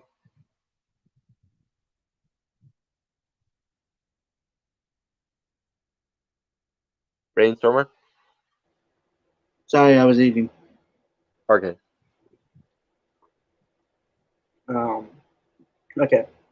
In the end, this is just an example of Marvel trying to marginalize women as much as possible in their franchises. Oh my god! Have you seen the entirety of Phase 4? Captain Marvel, Black Widow. I mean, Captain Marvel is technically Phase 3, so. Okay, yes, but they're trying to make her one of the major flagship characters. It's Marvel. Miss Marvel, Katie's role in Shang-Chi, most of the major characters in Eternals. Wanda got her own show. Female Loki took a large part of the forward in Loki. Sylvie. Yeah, Sylvie, thank you. And of course now She-Hulk. So you could not conceivably be any more wrong if someone did several blows to your head, which I'm considering at this point. Also, need I remind you that women in general don't have a problem empathizing with male characters. It's only feminists and ideological gynocentrists who have a problem empathizing with male characters. Joan Art's Capitan Boring and Miss Marvel, the good one.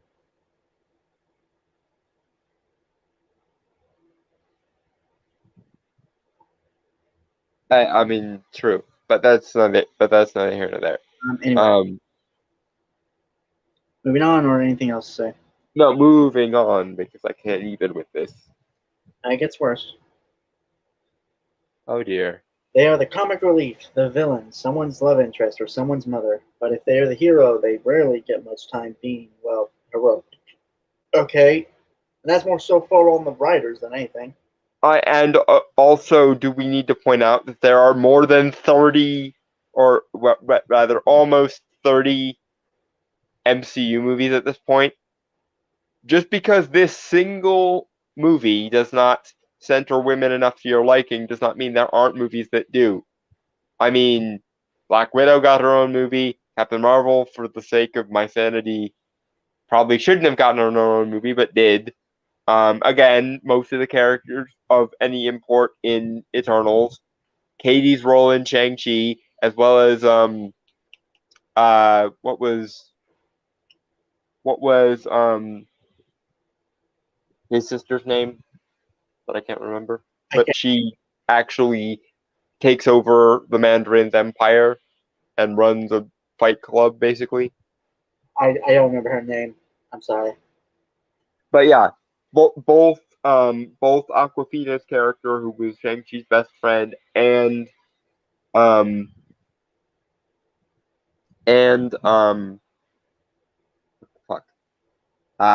Shang-Chi's sister.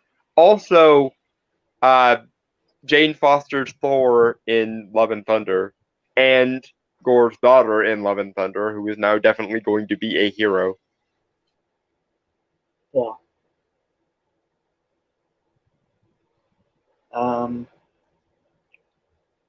Moving on? Yeah, moving on. Spend a lot of time spend a lot more time doing just about everything else. Okay, that's the fault of the movie then, not really the characters themselves.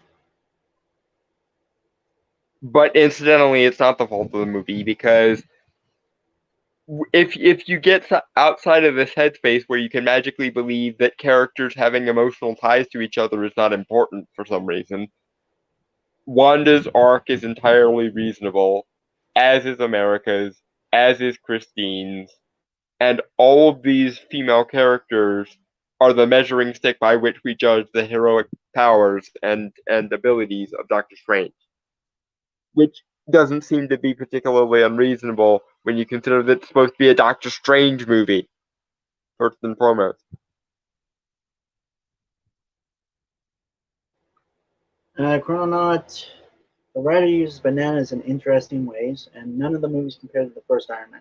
Honestly, I'll be honest, I compare most of the Marvel movies to Captain America: First Avenger.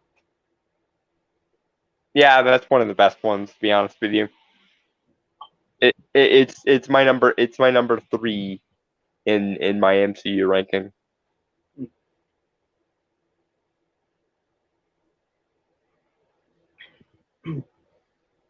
Bearing in mind that I didn't really care too much about Captain America to begin with, and Also, that movie made me care. that's not a slight against the first Iron Man. I really like it too. I just, I don't know. I gel with Captain America a lot more. And shut the fuck up, Don. I know you're gonna say something. Because you have the moral compass and personality of Captain America, you cinnamon roll, you. All right. Moving on. Yes. Even Wanda doesn't become the focus of WandaVision until the last 2 episodes. Dalton, confirm or not? Fuck you so conceivably hard. Hold on. And in my opinion, WandaVision was one of the best executed shows of Disney Plus. That's not wrong, right?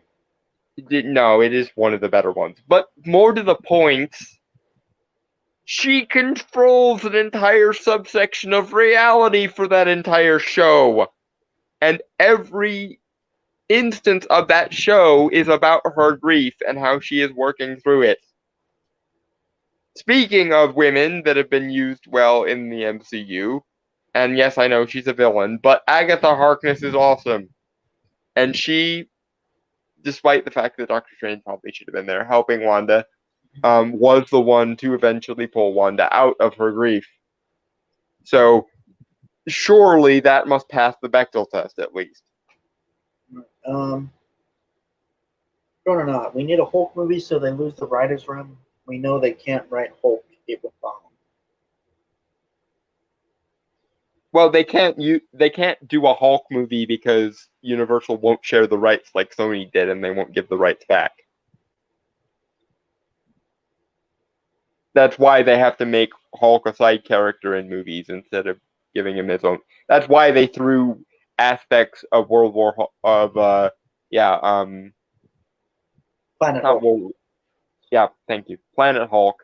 World War Hulk was when he got home and bitch slapped the Illuminati. That's also one of the reasons I don't like Thor Ragnarok, because they kind of brush all that stuff aside. Because I haven't read the comic, but I've watched the animated movie from 2010, which is amazing, by the way, and I would recommend anyone check that out. But it's just they completely fucked up that story. The weirdest thing is apparently they're planning on doing another crack at World War Hulk because they're setting it up in She-Hulk. Hulk is currently on his way to Sakaar as of episode 2. Mm-hmm. So this is really weird for me because honestly, I don't understand why they would do that because they already used a good third of Planet Hulk storyline in Ragnarok. So are they just gonna redo it? I don't care at this point, man. I've lost any interest in the Hulk a long time ago. I mean, Hulk was never really one of my favorite characters one way or the other, so I never really had much. But my main issue is the logical one of you already used most of the things you could use from Planet Hulk. Why would you try to do Planet Hulk a second time? Also, Chrononaut says I did not like it. WandaVision was meh. Okay, that's it's fair. I mean the biggest problem with WandaVision was they set up a bunch of shit that they knew people would care about. People proceeded to care about those things, and then when the show was actually asked to address the things that the fans cared about, they turned it into a glorified boner joke. Anyway, moving on. Moving on. Okay. I saw the next sentence and don't prepare yourself. Oh dear, what now? What fresh hell are we about to walk into? Eternals is still the best Marvel movie by far, and it looks like they're planning a sequel to that being the next part of Doctor Strange's story. I hate you. I hate you so much. I'm just the guy who reads it. No, I'm talking to the person who wrote this. Tim, if I ever meet you, I am just pray that I never meet you, sir, because very bad things will happen to you. Although I'm 90% sure this is a troll now, considering that there's no indication that Doctor Strange ties in with Eternals, unless he was so stupid that he didn't understand that Clea was her own character and thought that she was like Cersei or somebody. No, I thought. To be fair, Charlotte, Charlotte. Charlize Theron. Thank you. Does someone look like Angelina Jolie? You know, and also. I mean, maybe, but even allowing for that, which is stupid, but even allowing for that, she claws open a portal into what is very obviously the dark dimension. It is not space. It is not anything relating to the Eternals. And the way she claws it open is not anything like what the Eternals do.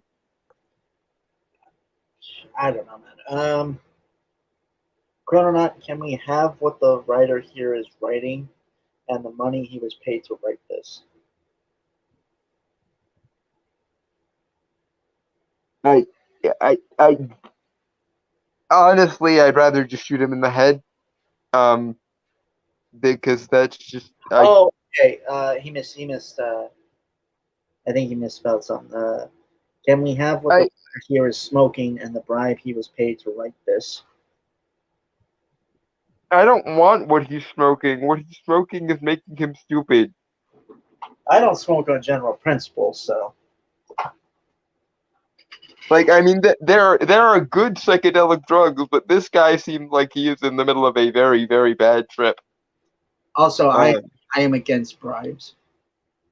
Like, just as a standpoint of. And also, again, my ability to even feign empathy is completely gone now. This guy just deserves to be shot in the head. Okay. Moving on. Yes. Which could be good, but I'm beyond having good expectations for anything Marvel does these days. Not entirely sure what they are doing, but it is a mystery to everyone but them, because they aren't serving their audience only half, males 13 to 36. And just reminder, this was published July 1st, so. Males 13 to 36 are generally the audience for both action, comedy, adventure movies like comic book movies. Also, the comics that these things are based on. Although, again, I'm 90% sure now that this was a troll. It was a very, very accurate troll, but it was probably still a troll. I'm calling Poe's law at this point. Because no one is that stupid. Okay, no, I take it back. People are that stupid, but the people who are that stupid are generally more articulate with their stupidity.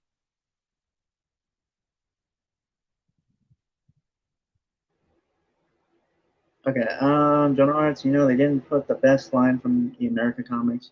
The holy, I'm not finishing that. Fuck you. Jonah, there is now a universe somewhere in the multiverse where someone did put that in. And therefore, I give to you, sir, as Butters and Harry from Battlegrounds, a boot to the head. And yes, I made the Dresden Files reference explicitly for Gimna Gray because apparently Gimna Gray is also a Dresden Files fan. Yay. Which brings up the question that I've wanted to ask Gimna Gray every time he's been on here. Is your name a reference to Goodman Gray from Skin Game? I think we'll have to wait for a response, but moving on to the thing that will probably make us feel a lot better, so we can end on a fucking positive note. I mean, I hope so, but honestly, I don't have that much hope for Cabinet of Curiosities because it doesn't. Like, I love Guillermo del Toro, but it doesn't seem like this show is taking full advantage of its premise. Anyway, banana. Fucking buzzkill all the time, man. I'm sorry, but I refuse to say things are good when they're not good. Things actually have to be good for me to call them good. Like, it's not even that. It's just like you just gotta suck the joy out of everything. If the joy can be easily undermined by simply telling the truth, then it probably wasn't there to begin with. Fuck you. Anyway, yeah, this is Guillermo del Toro's Cabinet of Curiosities, the first look from Netflix.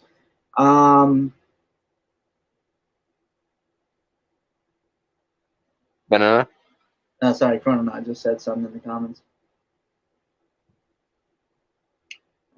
If I owned Marvel, we would get Gabby Rivera writing the America Chavez series with the She-Ra writers. It's an instant classic artist. Boot to the head for you too, Chrono. Actually, you know what? Several boots to the head because one of them might actually hit your brain in a certain spot, and you might go sane. And I think he was. Honestly, I don't even think he was ever sane to begin with. No, but that's what I'm saying. In normal people, repeated blows to the head drives them insane. So I'm wondering if enough blows to the head would result in Chrono going sane. Anyway, I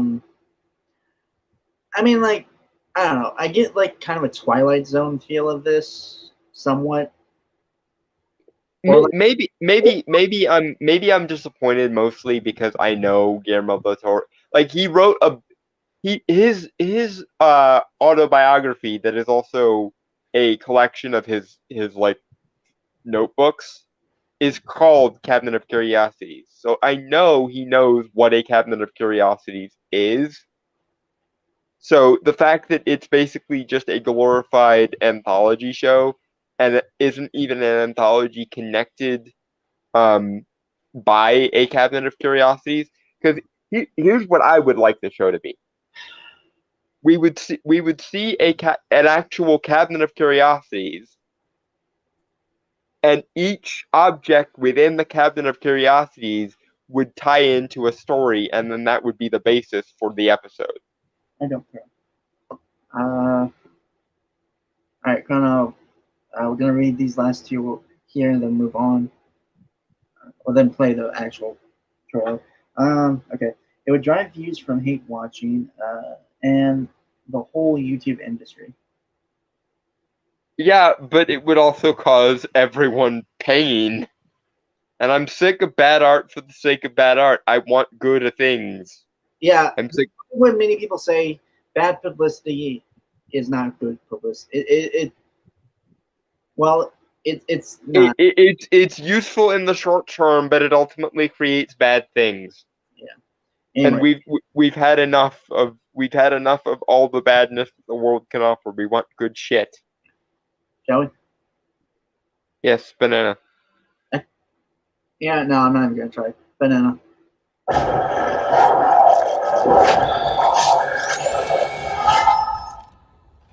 Cabinet of Curiosities is a show that I always wanted to make.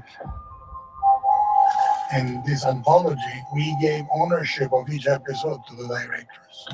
Action. Each of the episodes has a whole world. Okay, but I'm annoyed that the title doesn't actually relate to anything. You disappoint me, Guillermo. You do because I know you know what a Cabinet of Curiosities is, and I know how important they are to your creative impulse. So why the fuck is this not Dalton. centered around an actual Cabinet of Curiosities? Dalton. Uh-huh. Shut the fuck up. Never. To be fair, I don't necessarily disagree with you. I think the premise you had proposed is interesting. Don't get me wrong. I think overall, I'm more just impressed because it looks at the from what I've gathered, there's a lot of practical effects and stuff, and uh, Yeah, I don't doubt it because it is director driven and it is Guillermo del Toro, so probably a lot of practical. it's a lot of art. I just love the artistry of what I've seen so far, and just like the stuff we've seen so far. And I'll be honest, I would love to see more practical effects. Granted, again, I know we've said this so many times. I would prefer a more blending, like natural blending of CGI and practical effects. You know, CGI to in. Yeah, because they're best when they can work together. Yeah, like the funny thing is I mean, Marvel has done this lately, where like it does a lot of just purely CGI shit, specifically with like sets and stuff, and it's just so hollow and empty, right? Yeah. But I've never one to purely. I mean, when I was younger, sure, I would purely advocate for just purely physical, practical effects. But I've watched some old movies that were purely practical, mainly, and I don't know if anyone knows this movie, the Guyver films from the '90s. Oh God. I'll be honest. Okay, here's the thing: the actual thing that those movies are based off of, it's actually a really interesting shit. I would Yeah, recommend. no, the thing that the movies were adapting is much better than the movies, but I the mean, movies are watch them, and I don't dislike them because I actually had one of them. Like a, they're not terrible, especially by today's standards, but when you consider what they're based on, it's like, oh my God. yeah, okay, Jonah knows them.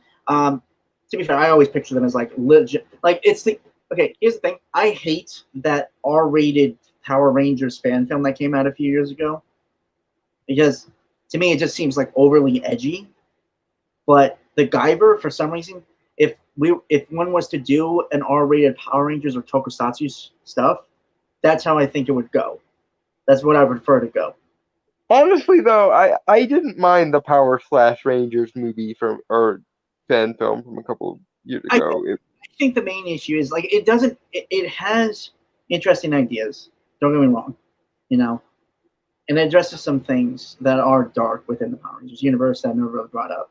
But it has that like overtly edginess to it that just kind of turns it off to me. I mean, well, they also number one were kind of doing a parody, and number two were trying to capture the imagination in the space of like 5 minutes. So I understand where they were coming from, and honestly, I like the idea of the events of Power Rangers were actually a lot darker when you consider that you know if you ignore the bright colors and the kind of cheesiness of Power Rangers, it is kind of a very dark story Right. because you have this immortal witch and this alien wizard locked in a tube using teenagers as child soldiers, basically. Jonah Art's Skyver suits are so fucking cool and batshit insane manga. If I remember, yeah, no, I totally agree. I had Guyver 2, The Dark Hero, on VHS, and I watched that. Um, I again watching it. I grew up watching it, so I thought it was cool. Again, I realize now it was not as great as it could have been, obviously. I mean, there was actual effort put in somewhere, so it's not like they didn't try. Which I mean, by today's standard, is a fucking miracle. But Right. To be fair, I'll be honest. I've considered because I've been watching some clips and stuff of it lately, of the movies, and I've been contemplating whether or not writing a pitch for a Guyver movie, hmm. for like a reboot of a Guyver movie. And also, if Mhm. I understand correctly, the manga was never finished. If anyone can double fact check that for me, that I would appreciate that. Um, I'm not too sure on that, but yeah. Back to what I was saying about the whole practical and CGI thing. like Guyver had purely mainly because of the time, obviously, because it was in the I believe mid-90s. Yeah, 90s, like comic book anime adaptations were how they were. Jonah Arts has a pitch for a Gundam movie for live action. Yeah, I've never been into Gundam. I've never been into Gundam either, but I've been in the proximity of Nightwolf enough when he's been geeking out about Gundam that I know like the basic gist of it. I mean, to be absolutely fair, I am interested in mecha, and I kind of wish they would bring more. They would make more mecha anime, which apparently seemed to fall out of favor with some people. I mean, the closest thing I've watched to mecha anime is Gurren Lagann. If anyone's ever seen that? Yeah, Tengu Toppa Gurren Lagann. I always forget that there's a full name to it. Yeah. Yeah. Oh, it's still in publishing. Okay, Guyver. I didn't know that. But yeah, the current fad amongst anime are isekais.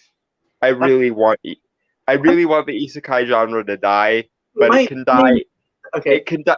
It can die. It can die after I get the final seasons of Overlord. Because I want to finish Overlord before the isekai genre dies. My issue with isekai, and this is a tangent here, and we'll get back to the trailer soon enough, but my problem with isekai is more so the lack of creativity in the idea. Because, to be honest, isekai itself, like the typical idea, which is stranger in a strange land, has been around since fucking ever in terms of storytelling. I mean, I never really thought of it like that, to be fair. But again, my main issue with isekai is the just lack of creativity. It's always the same shit. My issue with isekai is people never can choose what they get incarnated as. That's my main issue with isekai. Because so much of the mileage from isekais is let's take one kind of person and stick them in the opposite kind of person. Right. But shenanigans ensue, and it's like, can't there ever just be an isekai where someone becomes a version of themselves or like an improved version of themselves? Because like not a blank slate character either. You know? Yeah, that's the other thing. The other thing is let's take this person who's lived a full life and has their own life and their own skills, and let's start them back at level 1. To be fair, those are the more popular ones. The more I believe there are isekai stories that have more flipped it on its head and stuff like that, and I don't think those get the recognition they deserve. And I haven't looked into it because again, isekai is not really my type of genre. One of the reasons I like Overlord, among all the isekais, is number one, the guy who becomes Ainzul Gon designs his own fucking character, and number two, he already is familiar with the magic system he's using. In fact, he's more familiar with it than the people who are around him, and that makes it work better. Okay, Jonah Arts mecha anime takes a good amount of time and effort to make. It doesn't work with the seasonal anime run. It takes a minimum 2 years and at most 6 to get the show finished. Okay, that's completely fair. I still wish, like, you know, at the very least, still make a season. You know, and I have the same and getting back to my dislike of isekais, I have the same problem with isekais to some degree, which is rather than make a anime where a normal person winds up in a fantastical universe or vice versa, why don't you just tell another good fantasy anime? Because there are so many great fantasy animes, and a lot of the universes in the isekai genre would make good fantasy animes by themselves. You don't need the Deus Ex Machina of normal person sucked into one. Again, the thing I kind of would want out of an isekai, if they were to still keep making them, obviously, which they would. This is an idea that I've talked to Dolan with at least once, long time ago. he, I don't know if you. I don't even know. he has a habit of funneling his ideas my way every freaking time we talk, pretty much. Also, Aura Battler Bond was the first isekai anime made by the creator of Mobile Suit Gundam. I would recommend that to you. Dalton, I know a few that I can send you the name of it. And, dude, that is my fantasy comic book. Lol. Yeah. But the thing yeah, go on. The thing. Right. The idea I've had for isekai was basically take someone from another fantasy world and send them to a completely different one. The specific example of the idea I have is, and I'm just stating the premise, like I'm not going in depth or anything, but tragic. You do have a whole trailer to actually get back to. Yeah, the tragic fallen hero of a grim, dark fantasy world transferred to a more adventurous, lighthearted fantasy world.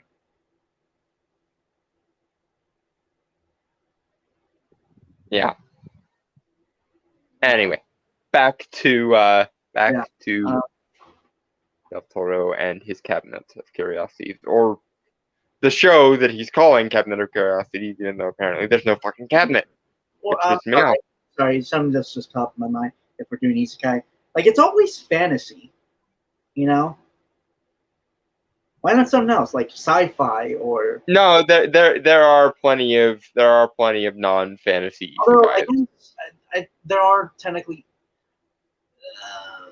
I guess there are sci-fi isekais and hero isekais and shonen isekais and every other. Okay. I just don't. To be fair, I haven't watched anime in a long time. It's just that the majority of the popular ones are exclusively fantasy based. And again, the only isekai that I've actually liked so far has been Overlord. I wonder why. Yes, I know. I like the thought of being a ungodly powerful immortal sorcerer of death. It really shouldn't take that much unraveling to do. Anyway, sorry. Back to this. Yeah, banana. Jinx. A whole world. They present you with different lights. Some are savory, some are sweet. You get a surprise from each of the bites.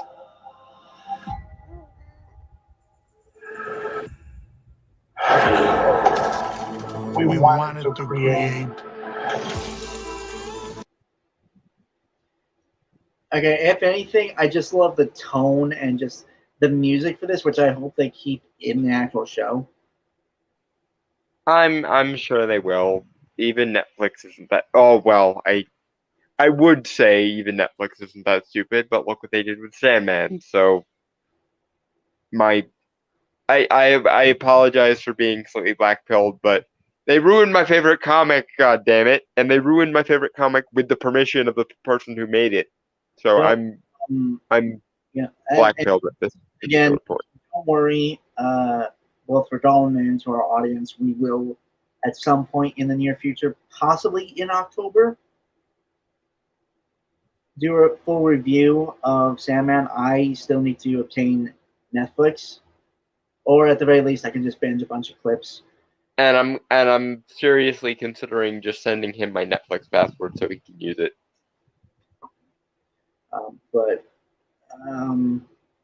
I don't really have anything to say. I like how it all looks at the very least. It just has a style to it that I wish more shows these days had, or anything really in terms of media.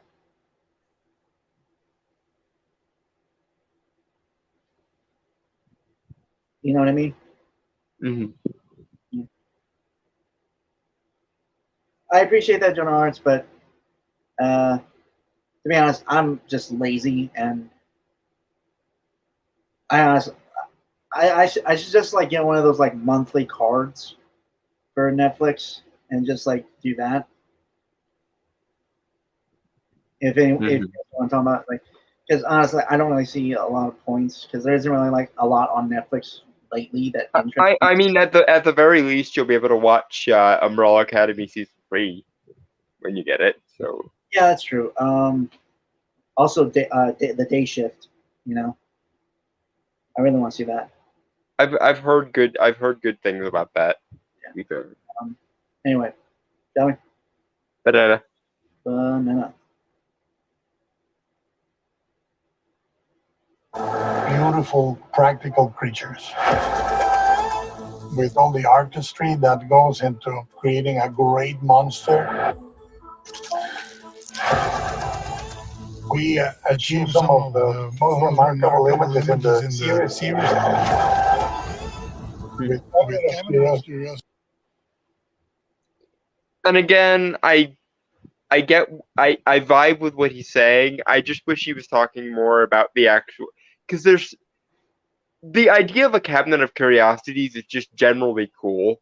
And Guillermo del Toro is one of the only people other than me I've known of in the like creative sphere who knows about Cabinet of Curiosities.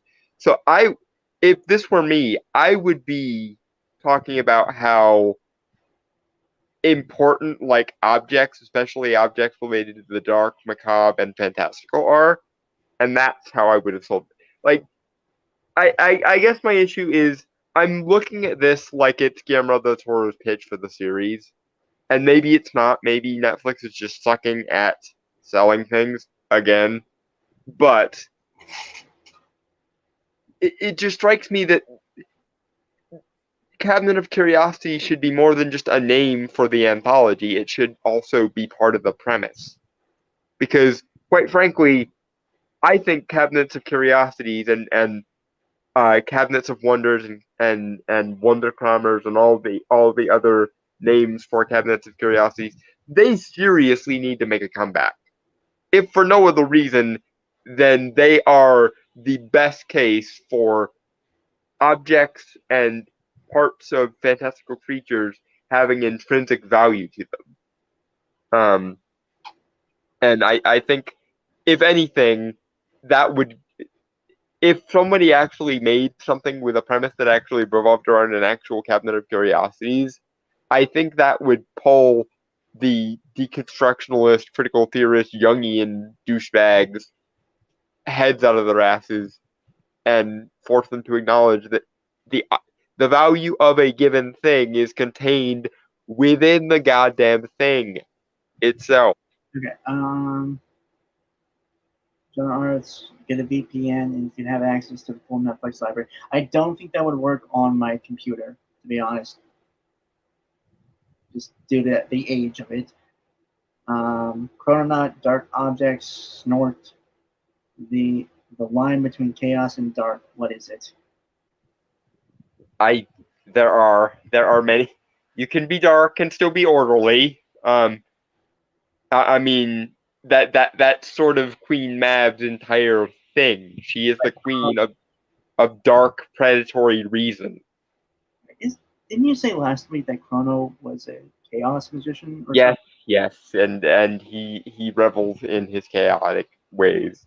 That is like still one of the most surprising things I have found out on stream. I cannot believe in the entire history of all the times we've talked I've never mentioned it to you. You know, no, you haven't.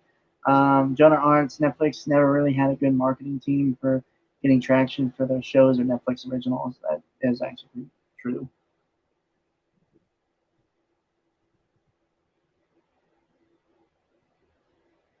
Also, I sent you a few good shows that you should look at since they're good ones. The second is a good news guy that you would find interesting. Okay. Yeah, I saw. I got the Discord notification. I just refused to break stride when we're covering the show. Yeah, for the record, guys, if you guys send me things during the streams, I do see them and I do look at them later. I just refuse, for the sake of showmanship, to allow anything to break my focus while I'm in the middle of doing a stream. Anyway.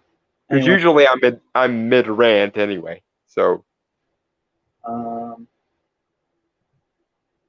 Dalton's mind is so ordered, it rejects what it views as chaos magic. I don't reject chaos magic. I just don't I don't like. Okay, there are some chaos magicians who view all magic as chaos magic, and those fuckers are annoying. Like there are people who sincerely believe that every spiritual entity that humanity has ever encountered is a construction of their own mind, like servitors and aggregors are, which is fucking bullshit. And the idea that um logic doesn't apply even to chaos magic is fucking bullshit. I mean, to his credit, in Libya Chaos, Peter Carroll, the ostensible founder of chaos magic, literally went on for chapters after chapters talking about the relationship between chaos magic and logic, and literally started writing equations for how to do spell work through chaos magic, which, if nothing else, is at least useful for people, even those who don't necessarily abide entirely by chaos magic. I do agree with Chrono. Show must go on. Also, you guys can talk workshop later. It's all going over my head, and I just feel like sitting here not knowing shit. To be fair, if you read the books that I recommended to you a long ass time ago in relation to magic, you wouldn't be quite so lost. That would also mean I'd have to buy them, and I kind of don't have money to buy them. So someday I'm just gonna buy them for you, because I'm gonna get so annoyed with you not knowing what's going on that I'm just gonna buy them for you. hey, you know magic, I know other stuff. Okay, that's how we work. I know, but I also think that if you learned about magic, you'd have a lot more interesting, like, fantasy writing ideas. That's a bit hurtful. No, I'm not saying, by which I mean your ideas would be improved. I don't mean that your ideas are bad. I just think that because your brain absorbs everything it touches and turns it into interesting ideas, I want to know what your brain would do if it had understanding of how magic actually functioned, how that would inform your ideas. Now, granted, part of my job is to filter your ideas through a rationality and also magic accuracy filter and see what pops out. But um, I think our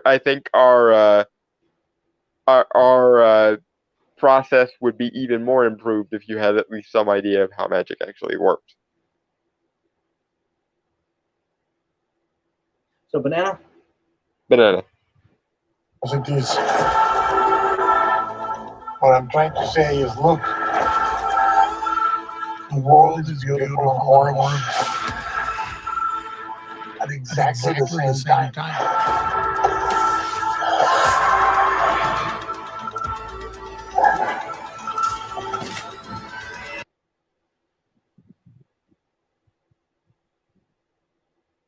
I'm interested, not hyped, but interested. Yeah, I want to be blown away, and this is the main problem is this.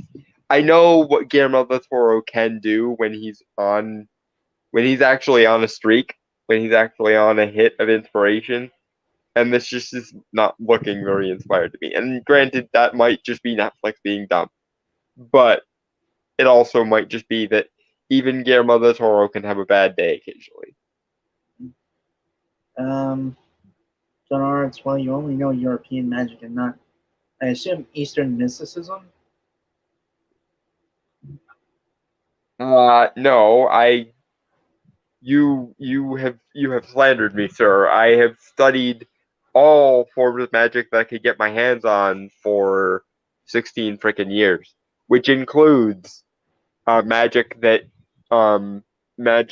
is connected to the various forms of martial arts. It includes Taoist sorcery, which, by the way, there aren't that many good resources on, but I found what few there are. Can you know what? No, I'm not even. Which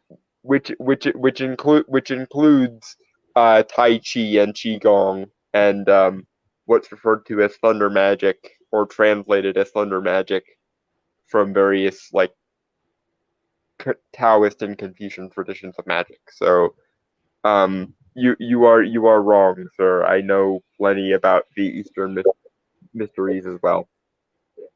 They're not my favorite. I don't favor them, generally speaking. I favor a more Western ritualized version, but I know my way around the Eastern mysticisms as well.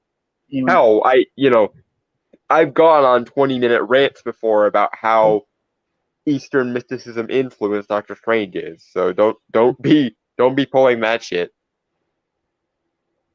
moving on. Yeah, moving on. Banana. Banana.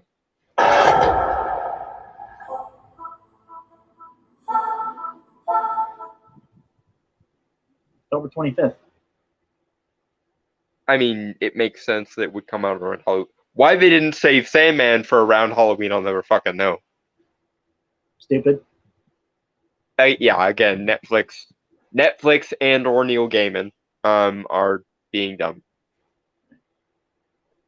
Okay, you guys can discuss magic when I'm not here. Like at a later time. I'm sorry. One, I gotta get to sleep, and two, it's just gonna go over my head.